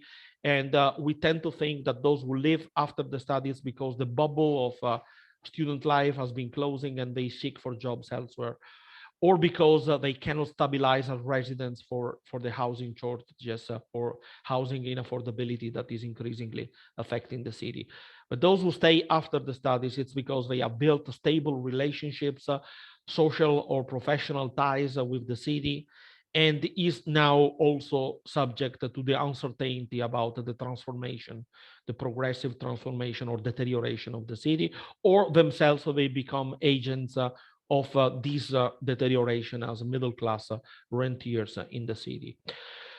So we launched a study, sort of a semi-ethnographic study based on interviews with 28 former students in very different periods of time. So we are analyzing the evolution of this from the early 90s to before COVID, putting together people with different profiles, different origins, and we have a questionnaire and a part for open interviews that we are now developing into a sort of a nuanced tapestry of narratives regarding their life choices and life decisions. There are some early findings we can already talk about, very preliminary, based only on one part of the interviews. One part of our study regarded the housing experience, the dwelling experience, as something that is constitutive of social bonds with the city, with the neighborhood, with institutions, with social networks in the city. And we are seeing that this has turned from mostly positive to mostly negative along with the years. So in the first part of our study period, the people who studied in Venice in the 90s, they sort of tended to report a quite positive experience of houses that were then affordable, of medium quality, but anyway, sort of considering that the prices were quite just, great experiences of sharing, acceptable relation with landlords, and also locations of these houses that are functional to their exploration, navigation, and routing in the city. So despite the generally low quality, these students have been able to use their homes and their housing location to navigate the city, make social bond and integrate with the local community. But more recently, as we advanced with the study period, houses on rent become increasingly affordable and interactions with local community become difficult and rare. And this perceived scarcity of opportunities of integration may be driving most students away from the city at the end of the study period, in spite of generally reported great experiences lived during their time as students. Another area which is clearly connected to that is the question of homework relationships, the chicken or the egg. Do people leave Venice or stay in Venice because they can't find good jobs, or because they can't afford a house? And of course, you see that these two questions are highly interrelated. So again, at the beginning of the study period, decisions to stay in the city were mostly contingent on professional opportunities. So staying in Venice was a sort of a lifestyle choice. People wanted to stay in Venice and try to find a job that would allow them to stay. Some have been successful, and they report that at the time in the 90s, end of the 90s, the city would still offer certain good opportunities for work. They don't report particular problems with the price of housing, which was seen at the time as competitive with that of other places. And in part, they managed to become proprietors themselves. But again, towards the end of the study period, the story turns. Increasingly, it's home affordability that becomes the greatest constraint, affecting both the experience of building ties with the city and the future perspectives. There is a generalized feeling, even among those who stayed, that the city has changed to a point where they are considering options to move. Some of our respondents are people who have been living in the city for more than 20 years. And they say it is in the last 3-4 years, even before COVID, that they start to feel that the city went below a critical mass that would convince me to stay in the future. And if I have the possibility, I would leave. And among those who actually left immediately after the studies or only after a certain number of years, there is still a dream to come back in the future, with sometimes with professional options to tie into the tourism economy. But they also face the reality of a city where life is increasingly harder and full of hindrances in terms of possibility to move around, reduce the consumption possibilities, or reduce diversity. Again, some other nuances: the field of studies. Venice has two big universities and a smaller university, many campuses, many academic specializations, very famous University of Architecture, and important at the time Faculty of Economics. So it was economists and architects that would expect to find a job in the city or in its proximity, allowing them to stay residing in the historical core. And this seems to be over today.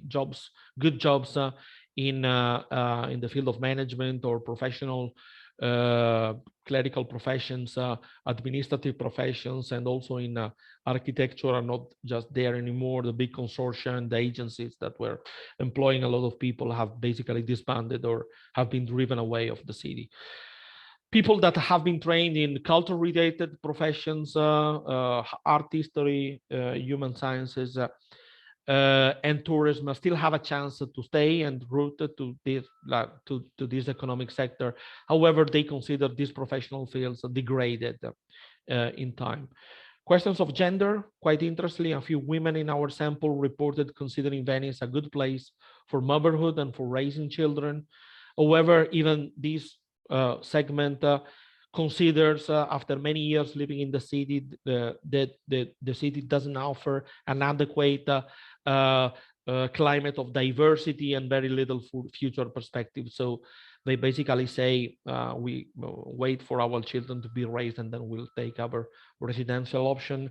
Getting older, well, some of our respondents are like my age, so people who are facing like the later stage of their career or a retirement, and they report facing the hindrances of living in a city that is not a good place to become old into, and that is undergoing a very important social, economic, and even political evolution. They report increasingly missing an urban dimension and high quality services. And about shutting doors, some of our respondents have been trying to make ends meet for some time to stay in the city, but they eventually have been driven to wind up. And they, their narrative about their experience is reproachful. They blame the social and political narrow-mindedness of the community, or what's left of it, for having eventually driven them away. Still, they keep ties with the city and would be happy to see change happening in the city so they could eventually come back. And also, this also regards the political struggles around the city. So a few conclusions here. This is mostly the idea of Giacomo in this paper we published in 2020, of positing Venice as a short-term city, a city which is increasingly oriented to the practices and performances of intermittent populations that stay for a very short time at the expenses of a more stable forms of dwelling in the city. This is another angle, the student population and its life choices that we are using to make a point about possibly an inevitable endogenous a reorientation of that city towards a short term, where housing policies have been increasingly neglected, but also attraction and retention policies for those who could keep the city alive in spite of mass tourism. Sorry, Paolo, we are very running late. So I'm sorry. I'm leaving the conclusion on the screen and I'm winding up. Thank you very much. Okay. Thank you. Sorry. So Silvia? Yes. Yes. Yes. Hi, thank you. Can you hear me and see the screen? Yes. Okay. Thank you for inviting me to this conference. It's very inspiring and really a lot of also the question. And I think some of the question, it might have an answer also in my presentation. I will present some evidence from a work and research that I have done on Milan and related to a project that is running right now in Milan that is based on an alliance of different agency and also academics on the right to house for young people. And I did with some colleagues this small exploratory research to understand what is the effect and the first period of for students and young workers to come to Milan. Related to the starting point is the starting point of most of the people that have been talking before, and it's about urban attractiveness and marketing, and the neoliberalism approach that most of the city and Milan has really bought this approach so well that is becoming so inaccessible. This urban attractive neoliberalism approach that has created some social exclusion especially for the newcomers. And one of the aspects that I think it's very interesting is the implementation of this neoliberalism approach on a very fragile and to some extent a very problematic situation of the housing condition for the young people. In addition, I think there is an aspect that it is quite recent for Italy, that is I think Barbara Brollo mentioned it before, is the interregional migration and between the south, the student from the south moving to the north of Italy to study. Imagine that between 2015 and 16 in that academic years, 25,000 students migrate from the south to the north of Italy. And this is really quite a recent trend. Milan is becoming one of these destinations. In addition to that, what I have said before, I think there is an issue that is very typical of the Southern European countries, and is the fragile and very limited access of housing market for the newcomers, and the effect of the young generation. Imagine that Italy is one of the country where there is a very late autonomy of the generation to getting into the housing market. The average year is 30 years old, so it's really late compared to other European countries where the average is 25, 26. And the other is an issue about housing affordability. The cost of the house is burning the 40% of the income for the young population, and this is really determining a social discrimination within the housing market. And studying away, I'm sorry to say, but in Italy it's a family business. There are some studies.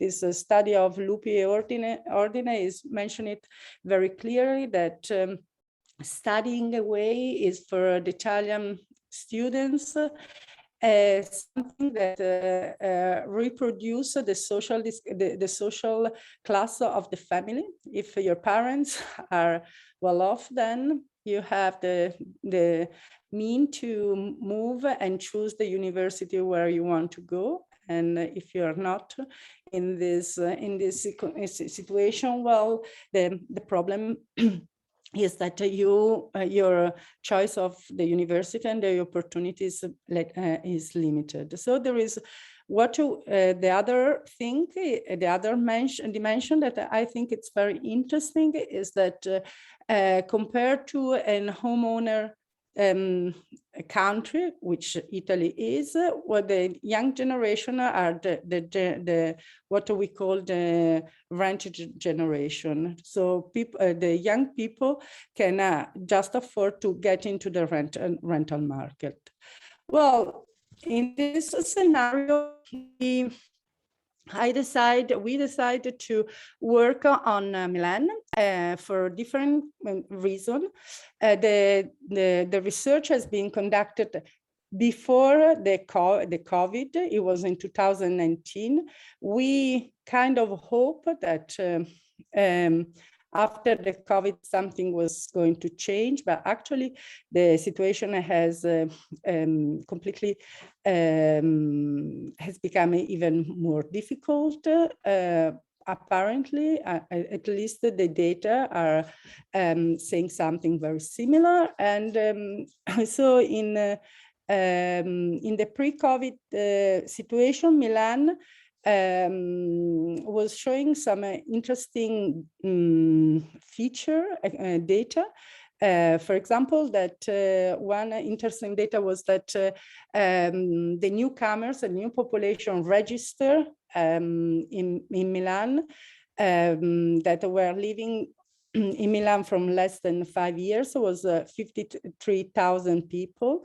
And an increasing number of that were people, young people, younger residents. I will have to say that, for example, the student population is often not registered as it was mentioned before, is not even registered in the official registration, city registration. So these are just young residents that probably are here for work and not for studying.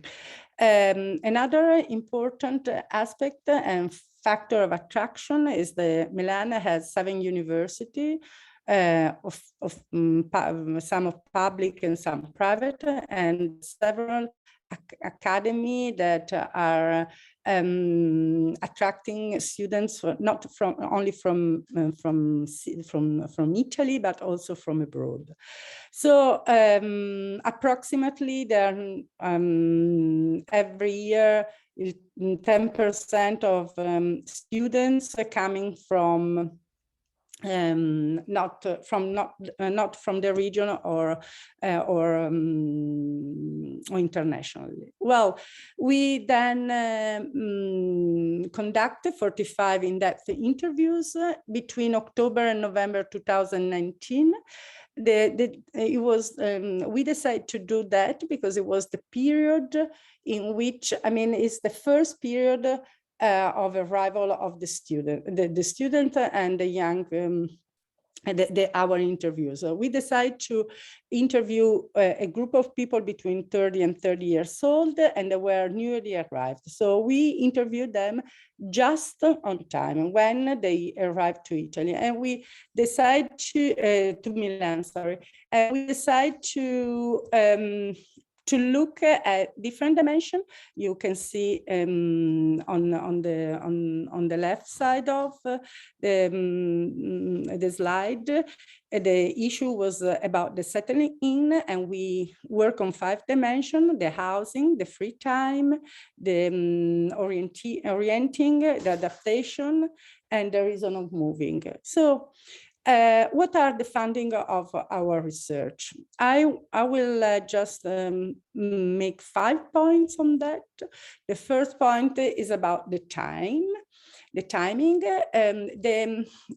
One of the funding of our research is that the university are becoming the gates to get into the local job market in Milan.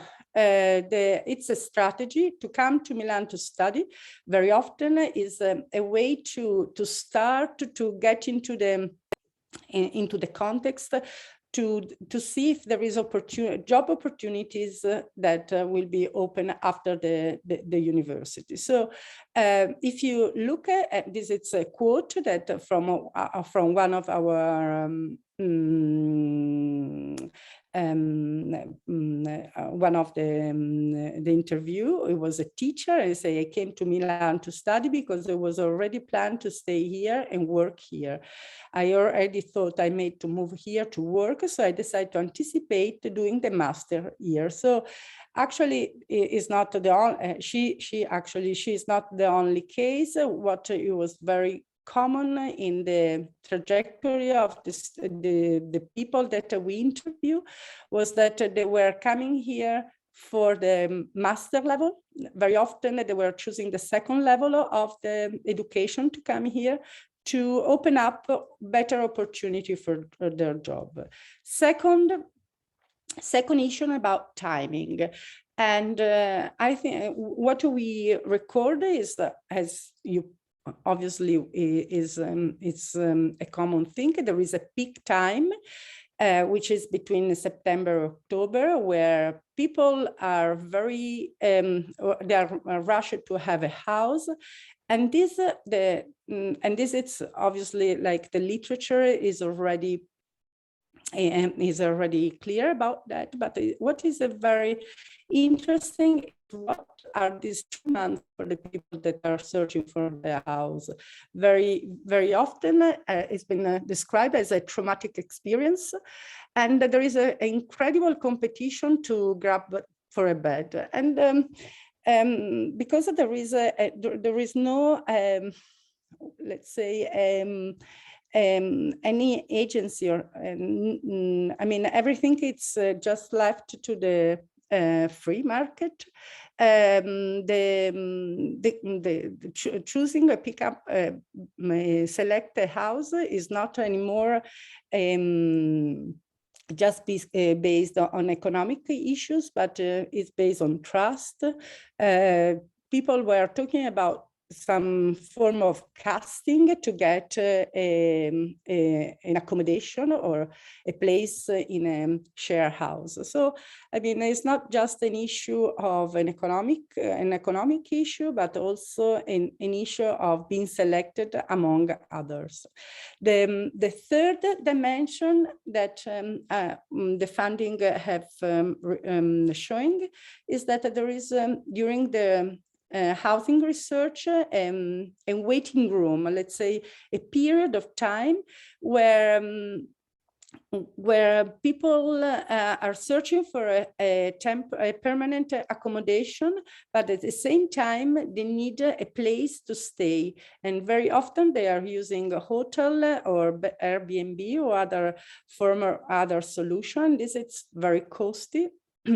And what is very interesting is that most of the interviews were saying that they need an intermediate housing solution during the housing research. I mean, there are not any solution in the market, and not only in the market, but also related to the university for using flexible rent before they find a permanent housing solution. And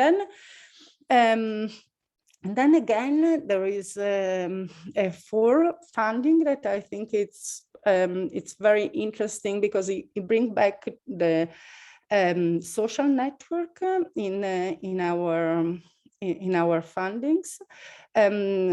Has most of the interviews were saying, I mean, the search engine that have been used very often are formal virtual channels that are typical.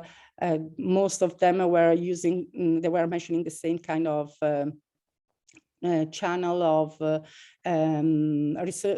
research engine, but most of them then at the end they were saying that the really what they were using to look for a house was the family network and the friends network. And then again, the social dimension, the social capital of these students and these young people came back again, bringing the family as an agency of the research. And then the final points is about the housing quality. And this is another issue that is clearly coming up.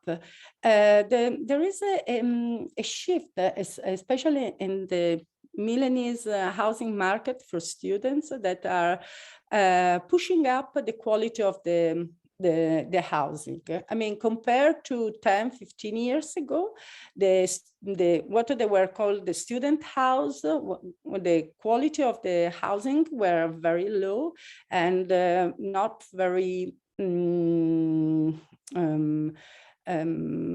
adequate. What is coming up is that most of the people that we interviewed say that the quality is very high, and this is because I mean the landlord, they wanted to make a better profit of the house, so it's a huge commodity. It's a huge business now in Milan. So they are turning the house in a kind of most of the students were saying Airbnb style. In this way, they were kind of push the price up and make a better profit of the house. So to conclude, so I hope Samantha, I can see Samantha there looking at me like to conclude, I can say that there are like, well, this research were used to kind of make recommendation for the public actor. So I'm kind of bring it back this recommendation, because I think they could be very interesting for the debate. The first one is that it seems that this process of this neoliberalism approach and this completely free market, housing free market, the private market has turned into being a very unbearable situation for the newcomers to the city. And so like most of the city now are promoting local agency, public local agency for housing, but this housing local agency never mentioned the young. They mention other categories, social categories, but the young are not mentioning in that. And so I think it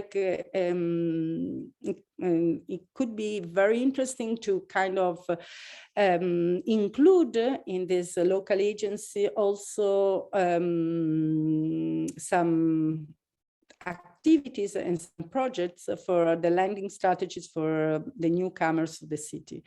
The other issue is that in Milano, we have been mapping several bottom-up activations, projects that are looking at accommodating young people into the city, especially in the first period. And these are very interesting and innovative projects, but are really limited, very very small project compared to the demand, housing demand for youth that is there is in Milan at the moment. And so, I mean, you know, the request is for making this action, this project, not anymore a project, but really local policy for the city.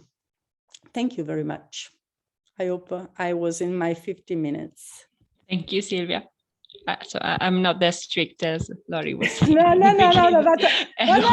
You had a fantastic face, but I could see you were the one on my screen, so I could see your face. So I was like, okay. So Nick, last but not least. Yes, thank you. I'll just get my screen shared here. So I hope you can see that okay? Can you see that okay? No? No.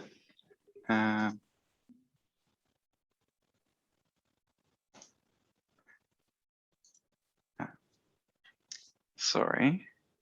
Let's try that again.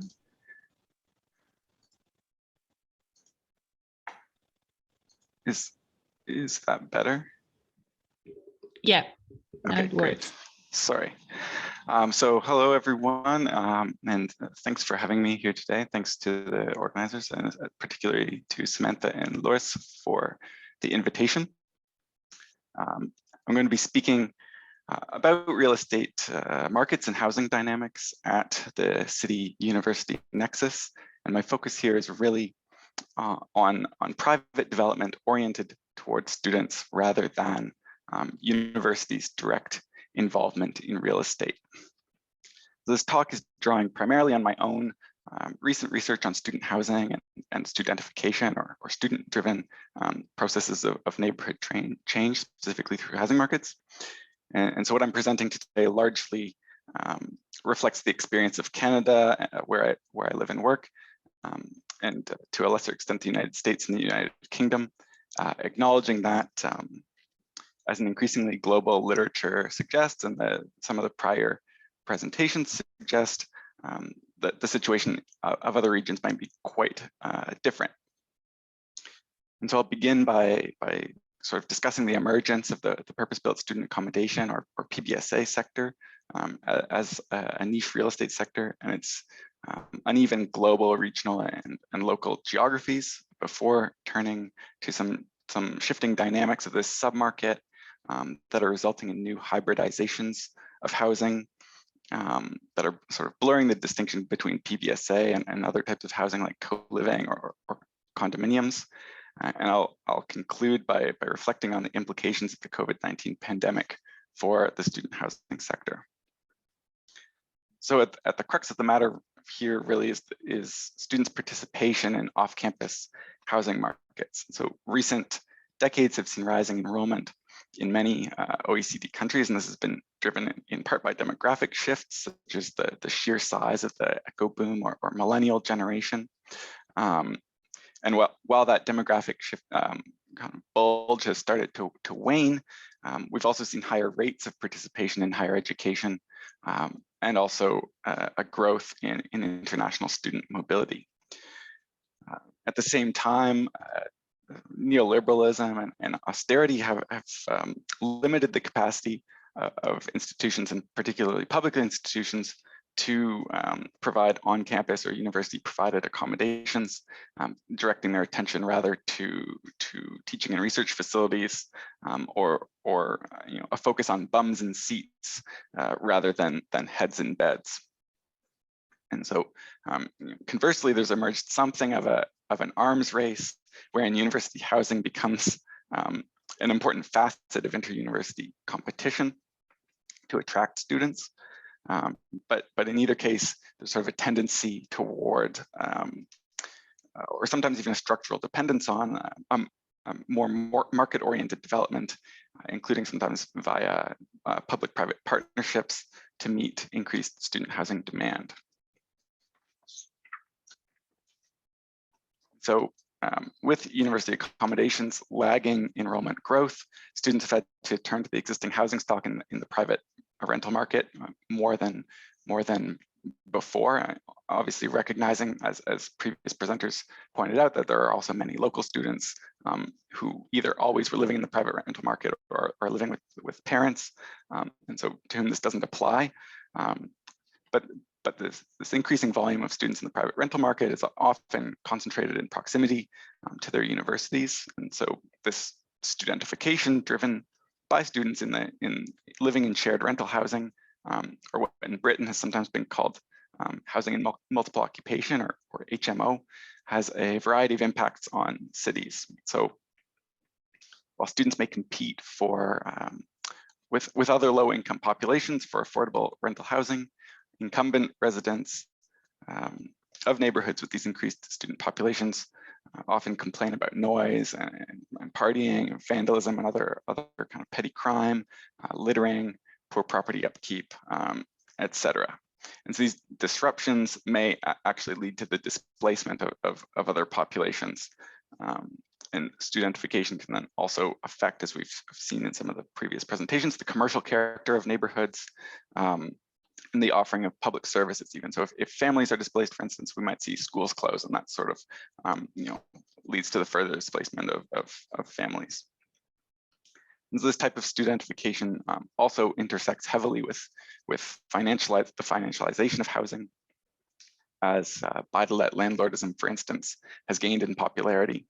And so in many studentified areas, property values have actually increased, even though the area has experienced physical degradation. And so recognizing the potential of increased student housing demand, PBSA has emerged as a business opportunity. And so these PBSA developments typically promote a higher standard of quality and luxury amenities and lifestyles specifically geared to students. And accordingly, they often come with a higher cost, and increasingly so. There's sort of a competitive sort of attempt to be more and more luxurious to capture the wealthiest students. But PBSA has also been favored in some places in policy explicitly to redirect students away from other established residential neighborhoods. And in some cases, even as an element of urban regeneration strategies. So you see here, these two buildings in the middle here in Waterloo, Ontario are actually featured on this top 10 list of luxurious student housing communities in North America. PBSA has been especially prominent since the early to mid 2000s in the US and UK, although it certainly existed before then, with the participation of large corporate investors, real estate investment trusts and so forth. And in the UK, some have said that the financialization of PBSA, in fact, trailblazed the financialization of other residential or real estate assets, such as generic rental housing, for instance. And so there's, I think, just an important point to recognize is that the student housing has had an important role as a training ground for the broader financialization of housing and urban space. PBSA has been also increasingly common elsewhere, contexts outside of the US and UK, where it's been recognized, for example, as a global asset class by Savills, the real estate consultancy. And companies like GSA position themselves as global actors. And in fact, GSA stands for Global Student Accommodation. But the term global here does a lot of discursive heavy lifting. There are many national contexts where PBSA is a relatively minor hyper niche asset class, such as in Canada, where it only exists since about 2011 and 2012, and it's still scarce or absent from many university cities. And in other countries, it's completely non-existent, notably in many places across the global South.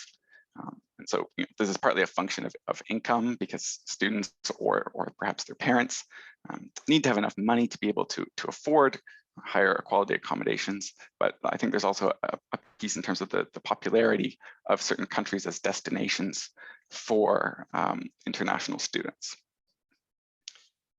As an aside, and I think that some of the other presentations have kind of pointed to this, there is something of a myth that the PBSA sector is driven exclusively by wealthy international students, because many domestic students are living in these types of developments, and many international students are not financially privileged.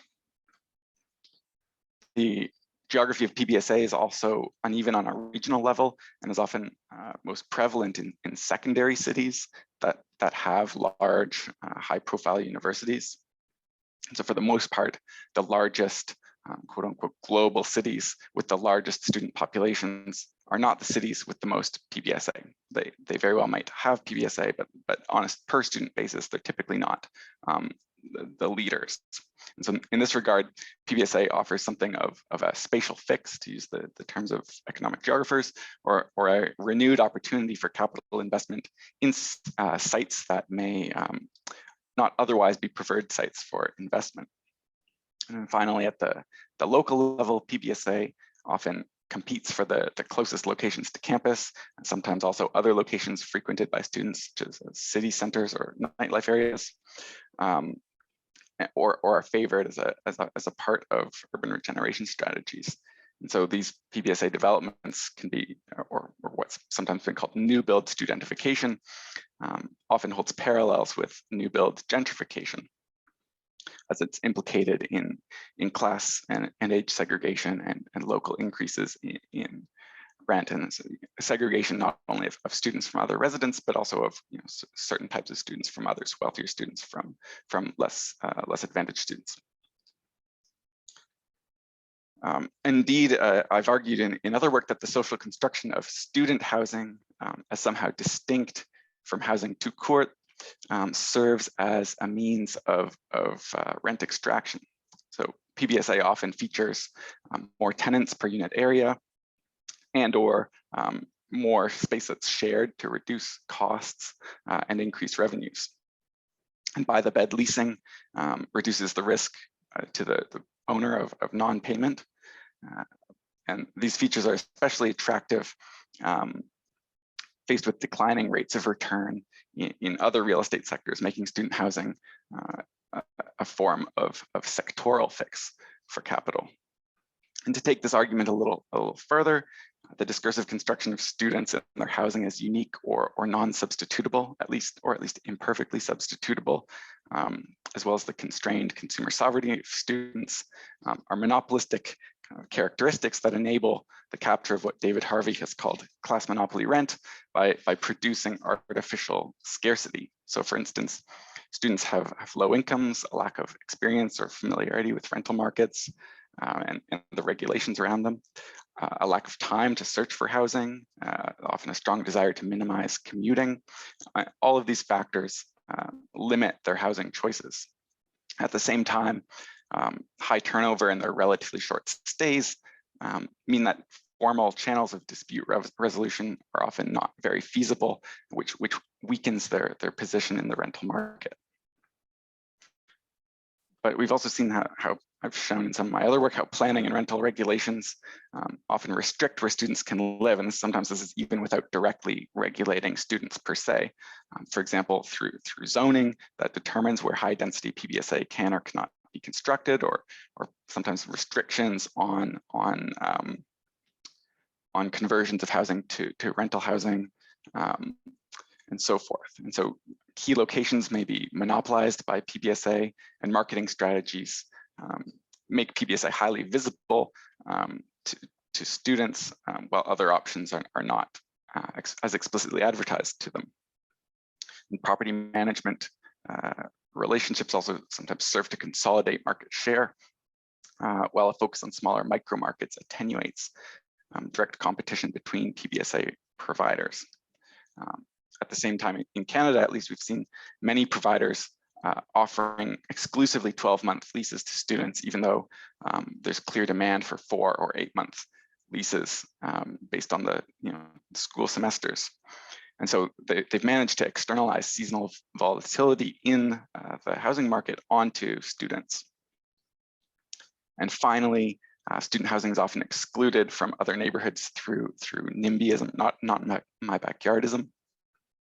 So there's formal mechanisms such as heritage preservation districts, for example, that can prevent the development of PBSA. But I found in my research that a lot of neighborhoods also organize informally to ensure that houses are sold to other families rather than to investor landlords. And they also have sort of the social capital to organize opposition against unwanted development.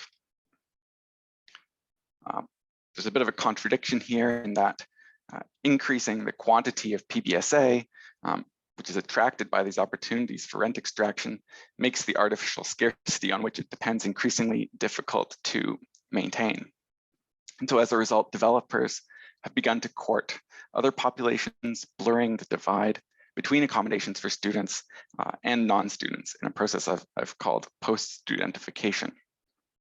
So for example, the shared character of PBSA has been adapted for other demographics, notably young professionals via co-living developments. So this is one example from here in Montreal. And in some cases, co-living and PBSA are actually explicitly integrated within a single project. There's also a trend towards smaller unit sizes. So rather than 5-bedroom suites that were typical of a lot of older PBSA, studios and 1- and 2-bedroom apartments are increasingly common. And so this is partly a question of the amenities arms race within the PBSA sector that places a premium on privacy, but it's also a question of broadening the appeal of student-oriented developments to other demographics. And finally, there's also a condominium model of PBSA that has emerged in some places, meant to provide buy-to-let landlords an opportunity to invest in PBSA rather than HMO, but which has also kind of interestingly enabled owner occupation of PBSA by non-students. So in practice, however, the category of non-student here has been largely limited to young professionals or some student adjacent, rather than a broader demographic. So the COVID-19 pandemic, on the surface at least, has posed an immense problem for PBSA providers, because if students are studying remotely, they don't need to be in the same city as their university, for example, if they return to the parental home. And so some research that was carried out by my excellent summer student, Celia Benhassin, suggests actually that the sector has been playing the long game. So large firms have used the crisis actually as an opportunity for reputational posturing. For instance, via rent rebates. So famously, Unite students in the UK sort of forced the hand of their competitors by being the first to offer such a program. And this is not so much about benevolent philanthropy as it is to present PBSA as superior to other alternatives, namely smaller HMO landlords who were largely unable or unwilling to provide the same sort of refunds. Firms have also placed a discursive importance on the value of investment in PBSA over increasingly longer time horizons. And there's an expectation that universities will de-densify their own on-campus accommodations in the wake of the pandemic, creating higher demand for the private market. There's also expectations that financial stress placed on universities by the pandemic will necessitate private sector partnerships, and that international student mobility will resume, which to some extent it has, and will continue to grow. In the meantime, firms have placed an emphasis on COVID-safe facilities. So some firms boast to investors about the favorable characteristics of their portfolio, such as having a higher share of units with fewer bedrooms, or of features of their developments in progress. So this is a development in Kingston, Ontario, that's marketing itself. It's difficult to read behind the sign, but it says designed for social distance. And so in terms of operations, firms have been highlighting their cleaning practices, although much of this is clearly what the Atlantic writer Derek Thompson has described as hygiene theater, making a show of cleaning surfaces when in fact that's actually unlikely to drastically reduce actual risk of contracting COVID-19. So these tendencies, I think, are actually likely to accelerate the trends constitutive of post-studentification. So first of all, they reveal the risk inherent in PBSA, in the PBSA sector's focus on a narrow submarket, and therefore prompt a search for ways to make assets appealing to other consumers.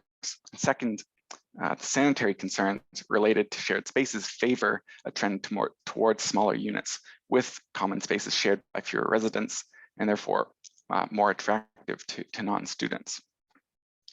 So in some ways, student housing firms may be right to emphasize the medium and long-term viability of investment in the sector, as severe student housing shortages have emerged in a variety of countries, Ireland or Turkey, as well as here in Canada.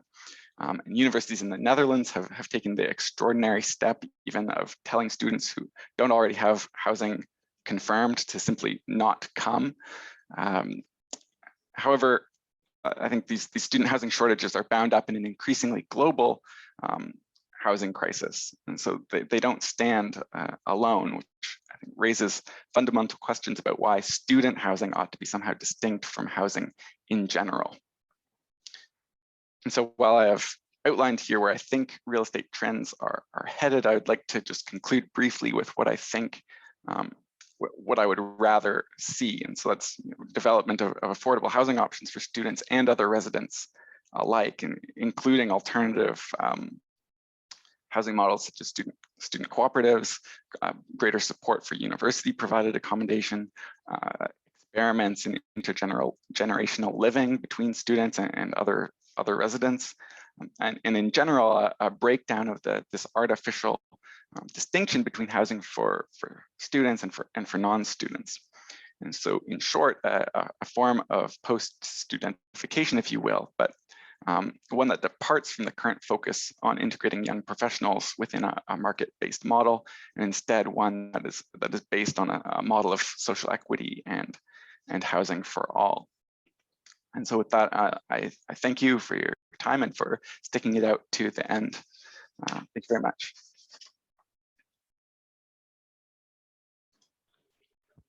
Thank you, Nick. So burning questions for this slot of presentation? I have a question for Nick. Thanks. Thanks very much to the the last three presenters. I really enjoyed those. Yeah, Nick, I mean, this is a really interesting issue, and it's not one that I know a huge amount about, so I'd be really interested to have your thoughts on this. So firstly, the extent to which different tax regimes are driving the growth in these private student housing buildings. So, I'm sure you know, in the UK, they are exempt from paying local business taxes because they're classed as residences and not businesses, which has a huge impact on the local economy, particularly in cities like Newcastle, where we have a lot of this kind of accommodation. And the other question is, what's the impact of student financing regimes? Because I saw you put in the case of Ireland there, and Ireland doesn't have any kind of student loans system, and I think that underpins some of the problem that that students need to tap into private funds in order to pay for their housing, which maybe cuts them out of some of the the upper end of the market. Whereas in the UK, they get the maintenance loan, which sort of gives students the ability to be able to rent these kind of spaces. Yeah, thanks. Those are great questions. I'm not sure I can adequately answer your question about tax regimes. Certainly, it's a piece of this, right? And what we see in North America and Canada in particular is that a lot of this is increasingly pursued by firms like real estate investment trust, where it's explicitly a type of investment structure that is basically meant to be advantageous from a tax perspective as a way of investing in real estate, as sort of compared to other corporate structures. So I think certainly there's a role in terms of the type of investors that it attracts, and the type of investors that are able to sort of consolidate market share and become important players in the sector. To the second point about the impact of student financing regimes, that's an interesting point, and probably something that probably does play into it. And again, it's not something I've necessarily given much thought to. Most of my research has been specifically in Canada, so I haven't done a lot of my own research in international comparative context. But it's certainly, anecdotally, someone who I did speak to in my research said that one of the reasons why Waterloo, which is by far the largest PBSA market in Canada, is so highly developed is for a number of reasons. One, that the University of Waterloo has a kind of very well-known cooperative work program. So students, maybe accessing financial aid, but more importantly, they're going every other term, they're working in industry and making money that they can then spend on housing. And that's not the only factor in Waterloo, but that is perhaps an important one. And this person said also, Waterloo is an engineering school, and so they're also most likely to be able to repay their student loans, and that's something that developers seem to perceive as being important.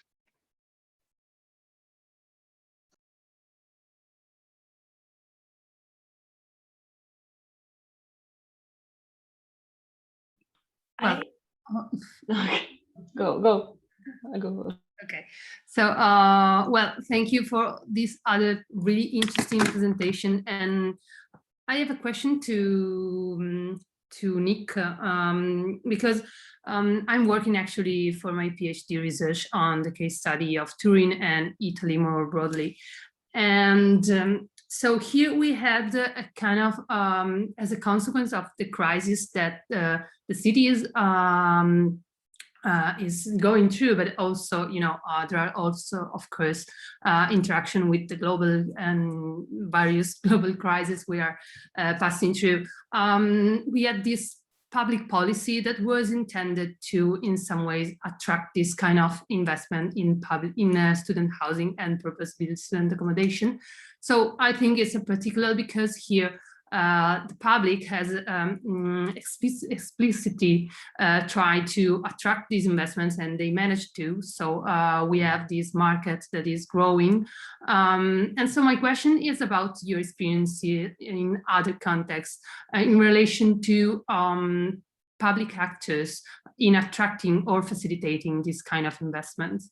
And another question that I would like to pose to the Venetian team, and so Paolo and his collaborators, is about again the role of public policies, because it seems to me that after a period of a kind of intention to attract this student population, the cities shift through the tourist one. So my question is if this attention to students in some way decrease, or how does it changes? And also, what about the recent initiative we saw in the COVID time? Because I know, for example, that the city of Venice, in face of the loss of tourists in the COVID period, tried to, for example, transform that tourist housing in student one. So my question is that if it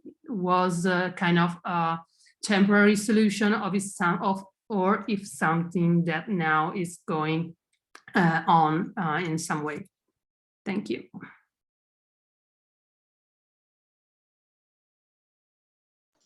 Shall I start? Yeah, thank you for that question. I think it's a really interesting one. Thinking about sort of, roll back, roll out neoliberalism, for instance, in Canada, I think specifically, there's been, we've seen the rollback, like less support for public institutions, and therefore less ability to house students. But not so much, not sort of a strong sort of neoliberal rollout phase. There was very little at sort of the federal or provincial levels of government to favor explicitly the development of a private student housing sector. So most kind of public involvement in trying to attract PBSA or favor PBSA has been local level, municipal interventions to create favorable zoning regimes or other kind of schemes to promote urban revitalization. So it's been a very kind of local state involvement.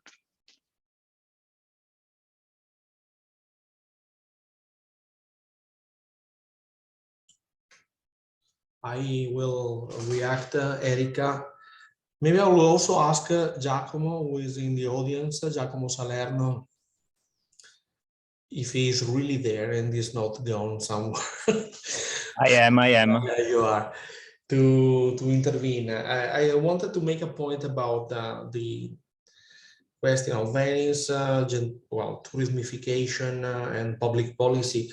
I suggested, maybe I cut it a little bit too short in my presentation, that there has been a moment in Venice where universities has been seen as a resource. That was not common in the polity of the city, where university was like until the end of the 90s or mid of the 90s were mainly seen as a nuisance. They were occupying palaces throughout the city, and student housing was mostly concentrated in the inland areas. And then there has been a moment in which the political class of Venice, which was at the time mainly an expression of the constituency of the historical city culturally, they would say, okay, so now here we have one of the few things that is like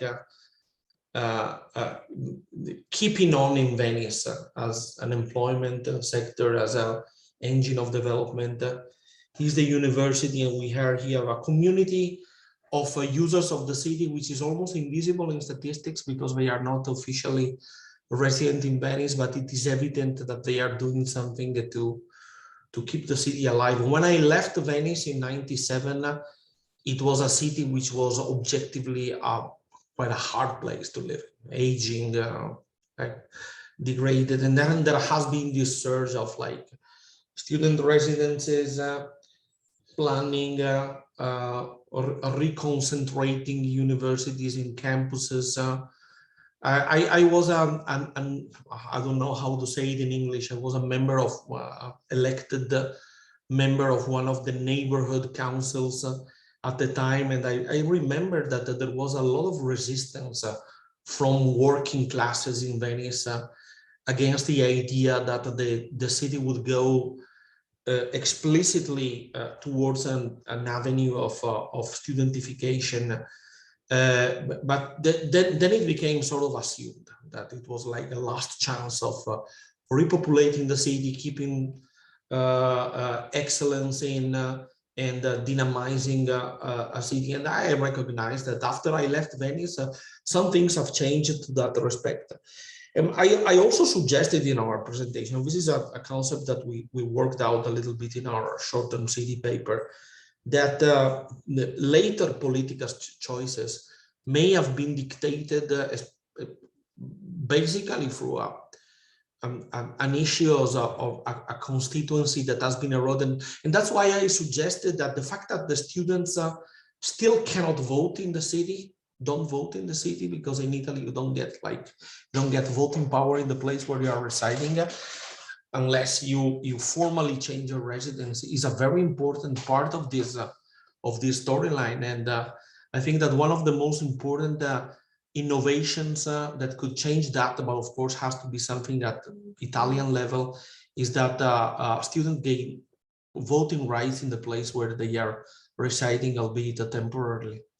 And Giacomo has a lot of information that we are maybe not using in this paper, but in some of our works on this, change in the housing strategy. Yeah, I can go further on the topic, even if I kind of missed the question, but I can go over what Paolo said. And right now, in the very last years, the problem has been that the student population also has been outcompeted out from the tourist economy. And even the universities are kind of, in a way, trying to manage this new competition from platform and tourist accommodation. So trying to develop programs of student housing. Also during the COVID, they tried kind of to reconvert the Airbnbs with some deals between university associations of owners and landlords and the municipality. But all of these attempts in policies have been kind of didn't reach so many results. The only result was basically to give some oxygen to the hospitality sector, which was under pressure from the pandemics. So this in one hand. On the other hand, they're developing these big student residencies projects, which sometimes goes with market prices, which are totally out of a public way of conceiving the student housing, and even in some speculative projects, as some university has done with former student housing that are now becoming hostels and so on. So also the impact of the universities as entrepreneurial actors in the city is kind of ambivalent, even if everybody recognizes the necessity of retaining a student population, of hosting a student population and retaining it after their studies. But in terms of actual policies, the biggest threat is still the not regulation of the short-term rentals, which is something so big that but nobody seems to care, actually. I don't know if I was online with what we were discussing, because I'm sorry I missed the question. No, thank you. You perfectly answered me. Thank you.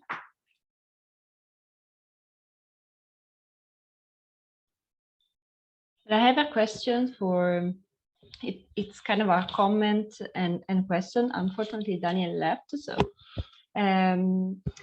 it's something that is related to what Nick was saying, but also to something said by Daniel, by Paolo and Silvia. So in most of the literature on studentification, there is a debate, well, in the literature on studentification, there is a debate on students as gentrifier or not being gentrifiers. And I was thinking about the transformation that you mentioned in student housing, both regarding PBSAs and regarding the private rental market. So for example, Daniel mentioned the the arrival of short-term rental platform also in the student housing business, but also Silvia mentioned these transformation in the quality of student housing, reaching a sort of Airbnb style of student housing. And I was also thinking about what Nick was saying related to, and I related to a comment made by Daniel in the chat on the role of international students in relation to PBSAs, because during our field work here in Turin, we talked to policymakers, and there is a sort of explicit and implicit assumption of the fact that PBSA attract international students, that there is the need, for example, here in Turin, but in Italy in general, I would say, to have this sort of this kind of student accommodation facility, because, for example, for international students, it's more difficult to enter the student rental market here in Italy. So I was trying to connect all these different, but for me, at least, related transformation in the student housing market, and what Nick was saying about the fact that there is a sort of hybridization of student housing, particularly related to PBSA. So there is no longer student housing market just for students, but there is a sort of material and immaterial hybridization of housing for students, but also for young middle class population. And so my question and my comment is, could we consider these transformations as a sort of examples of the fact that, yes, somehow students could be considered early gentrifiers?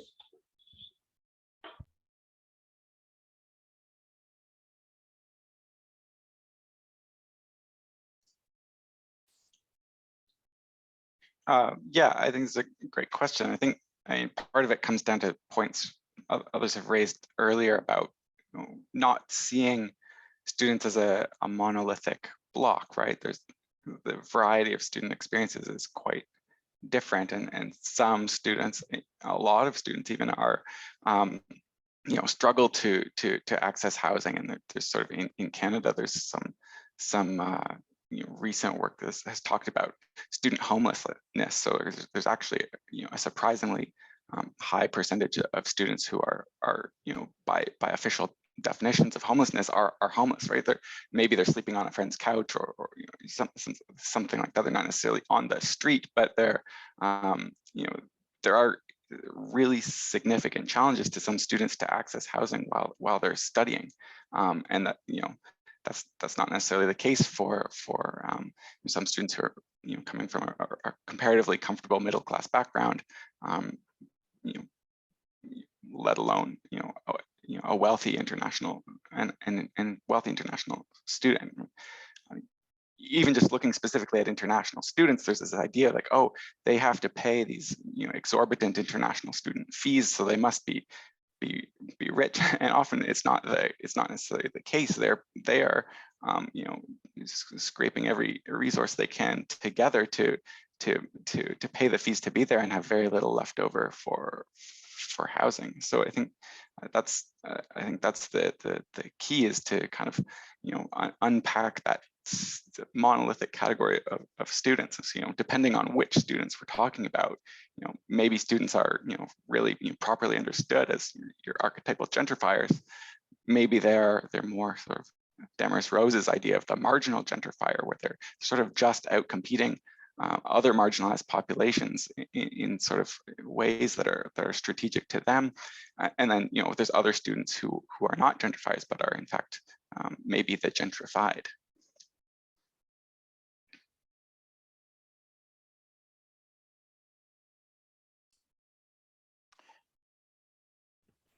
Can I go? I think I'm picking up from Nick what between gentrifier, gentrified, because I think it's very interesting point. there is a phenomenon that until now is not mentioned here, and actually it's quite big in Milan, related to private real estate agents that are working just with international students, and they offer a very high quality house, but also they offer all the kind of facilities from the time that they get to the airport to the time that they leave from the airport. So they pick them up, they do the visa procedures, they find the house, they do they really cover up all the landing aspects. And these are not probably they're not gentrifiers, probably they are gentrified. They are people, there is probably an international elite that is moving around, and Milan is probably is becoming one of the destination place, especially for some sectors and some international community. For example, the Turkish, I know a huge work on the Turkish and, for example, on the Chinese students. And these are often living in a gentrified neighborhood, but are not gentrifiers. I mean, there is a little bit different. And it's a market that is expanding very, very much. If you look at the internet, there are so many smaller real estate agencies that are doing this work now.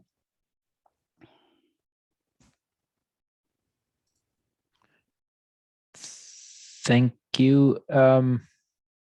Maybe I see there is another. I make a comment that is very transversal, and also, so if someone of the previous panel wants to intervene, is very welcome. And then also I take the occasion to remind, to bring back a question that was posed by I think a PhD student from Hong Kong. Was asking about, I think, the role of qualitative and quantitative analysis, and especially quantitative data, if they could be useful for this type of investigation. So if someone of you wants to reply on this, it's very, very welcome. But my point is more like a general feeling that is, I mean, I think it's particularly interesting the way that so the university in this moment, in this period, is having a crucial role in urban dynamics, and we have seen many of these aspects. And for instance, I think Silvia and Paolo showed how also they can become a gate, or hoping for being a gate in retaining population in the cities, but also activating a series of transformation and market and market dynamics on housing, or even global investors, funds, international funds, etc., etc. So in this scenario, in this big picture, it's fascinating how universities are completely unaware of this, or they tend to be unaware. In the sense that they might behave like investors in the city if they want to build new areas, new campus, but they are completely innocent in terms of, for instance, in relation to housing, or to housing supply, but all apart from some nuances and some other forms, but also in relation to the understanding and the full implication that they have on urban dynamics. No? So in terms of space transformation, etc. So Jean-Paul, I keep thinking it was a very beautiful expression. The production of knowledge is as much as production of space. So, and I think this is fascinating how this naive can be the university in this sense. So if someone of you wants to build on this or reply to the comments that was made before. Loris, this is your perception? Because I think that there is here again a large variety. There have been universities that have been, I've actually taken the initiative in driving a little bit of the urban. I'm thinking about French universities in the 90s with a whole idea of bringing the campus back into the city. And in that case, there has been a big move in this sense, which was not taken up by cities. Or it has been taken up by metropolitan agencies where like cities were collaborating with other actors. I don't know the situation in Italy, but I remember that when the university in Venice started to reorganize itself as an urban actor, there has been political consensus on that. It was more than 20 years ago.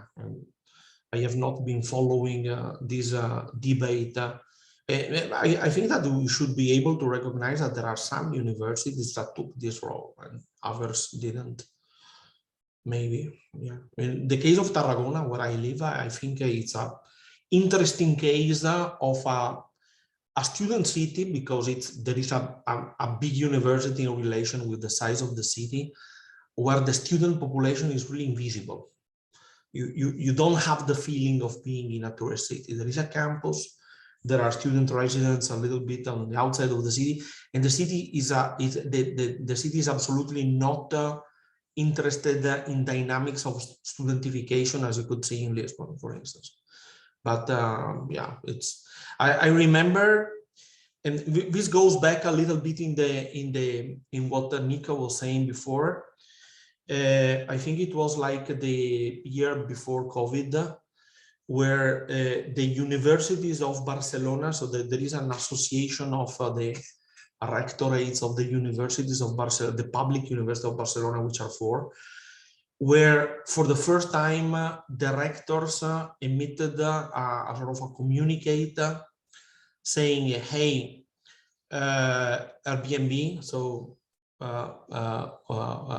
platform hospitality, is starting to have a very negative effect in terms of our capacity of attraction. And this in the context of a city that has been promoting itself as a knowledge city, attractor of talent, blah, blah, blah, for many years, should be something that has to be first in the agenda of the city, because if we are losing the capacity to attract the talent, in a city like Barcelona, we are losing everything. And they were not talking just about, first-year students or Erasmus students. We were talking about international researchers getting big funds, but not being able to find affordable housing in the city anymore.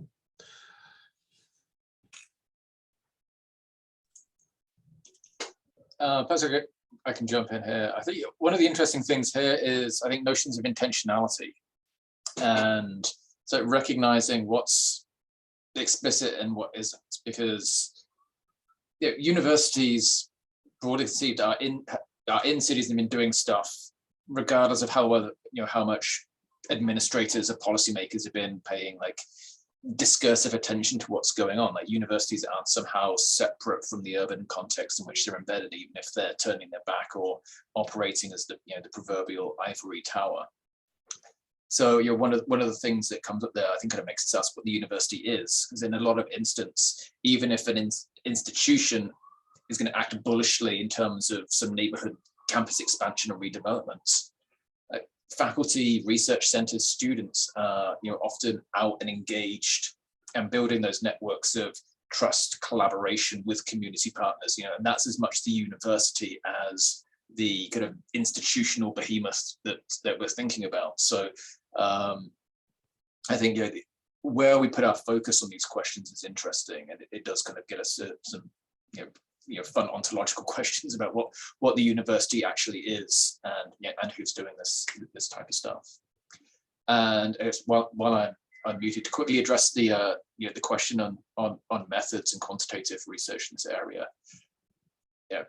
Perhaps this is not necessarily the intended question, but methods are there to answer your research questions. So big data, quantitative stuff, if that's going to enable you to answer the questions that you want to pose, then all power to if that's the address that you want to take. And then there's probably some interesting interfaces for mixed methods approaches. I think personally, with the work that I do and kind of hearing the reflections of the other presenters, there's an interest here in underlying structural concerns and the lived experience of the student city, which would lean towards methods which focus on ethnography, qualitative dimensions. But that's not to say that there is anything exclusive.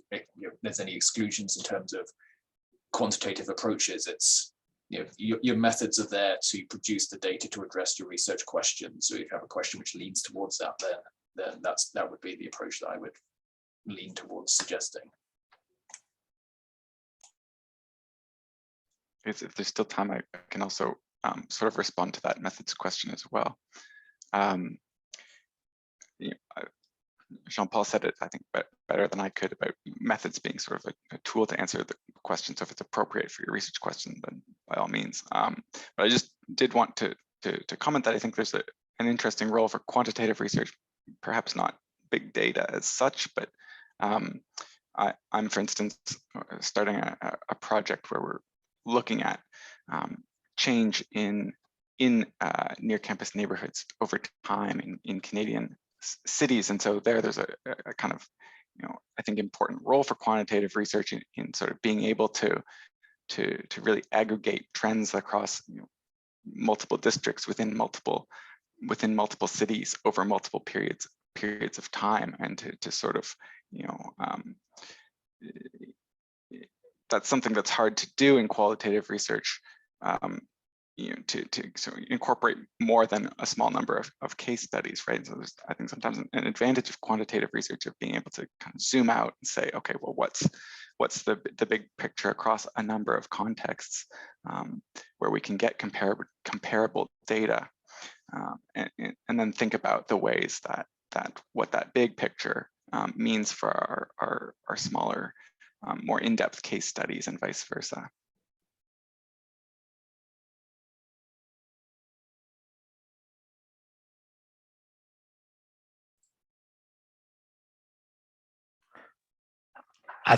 I think we are coming to an end. We've been here for more than 3 hours. Maybe Samantha, you want to give the last word, but it was a fantastic, really a fantastic and inspiring event. But I'll let Samantha closing. Yeah, and I just want to thank you. I mean, all of you, all the presenters, and also the people from the audience. That was very interesting questions. I don't know, I think that what we could say to close the event is that we really need to have more this kind of event in which I think that there is a need to unpack these city university nexus, because as we have seen in this presentation of today, it is a very heterogeneous topic, and it entails different actors, different intentionalities, different discourses and specialities, and therefore has probably the PhD work of Erica is trying to stress that the literature on studentification somehow has a very too specific approach that leaves out all the other actors involved in in how we could conceptualize urban universities and urbanization processes driven by the role of universities in contemporary global cities. Yeah, that's all from my side. Thank you very much again to all of you, and I hope we could continue this conversation in the future. And have a fantastic weekend. Thank you. Bye. Bye. Bye.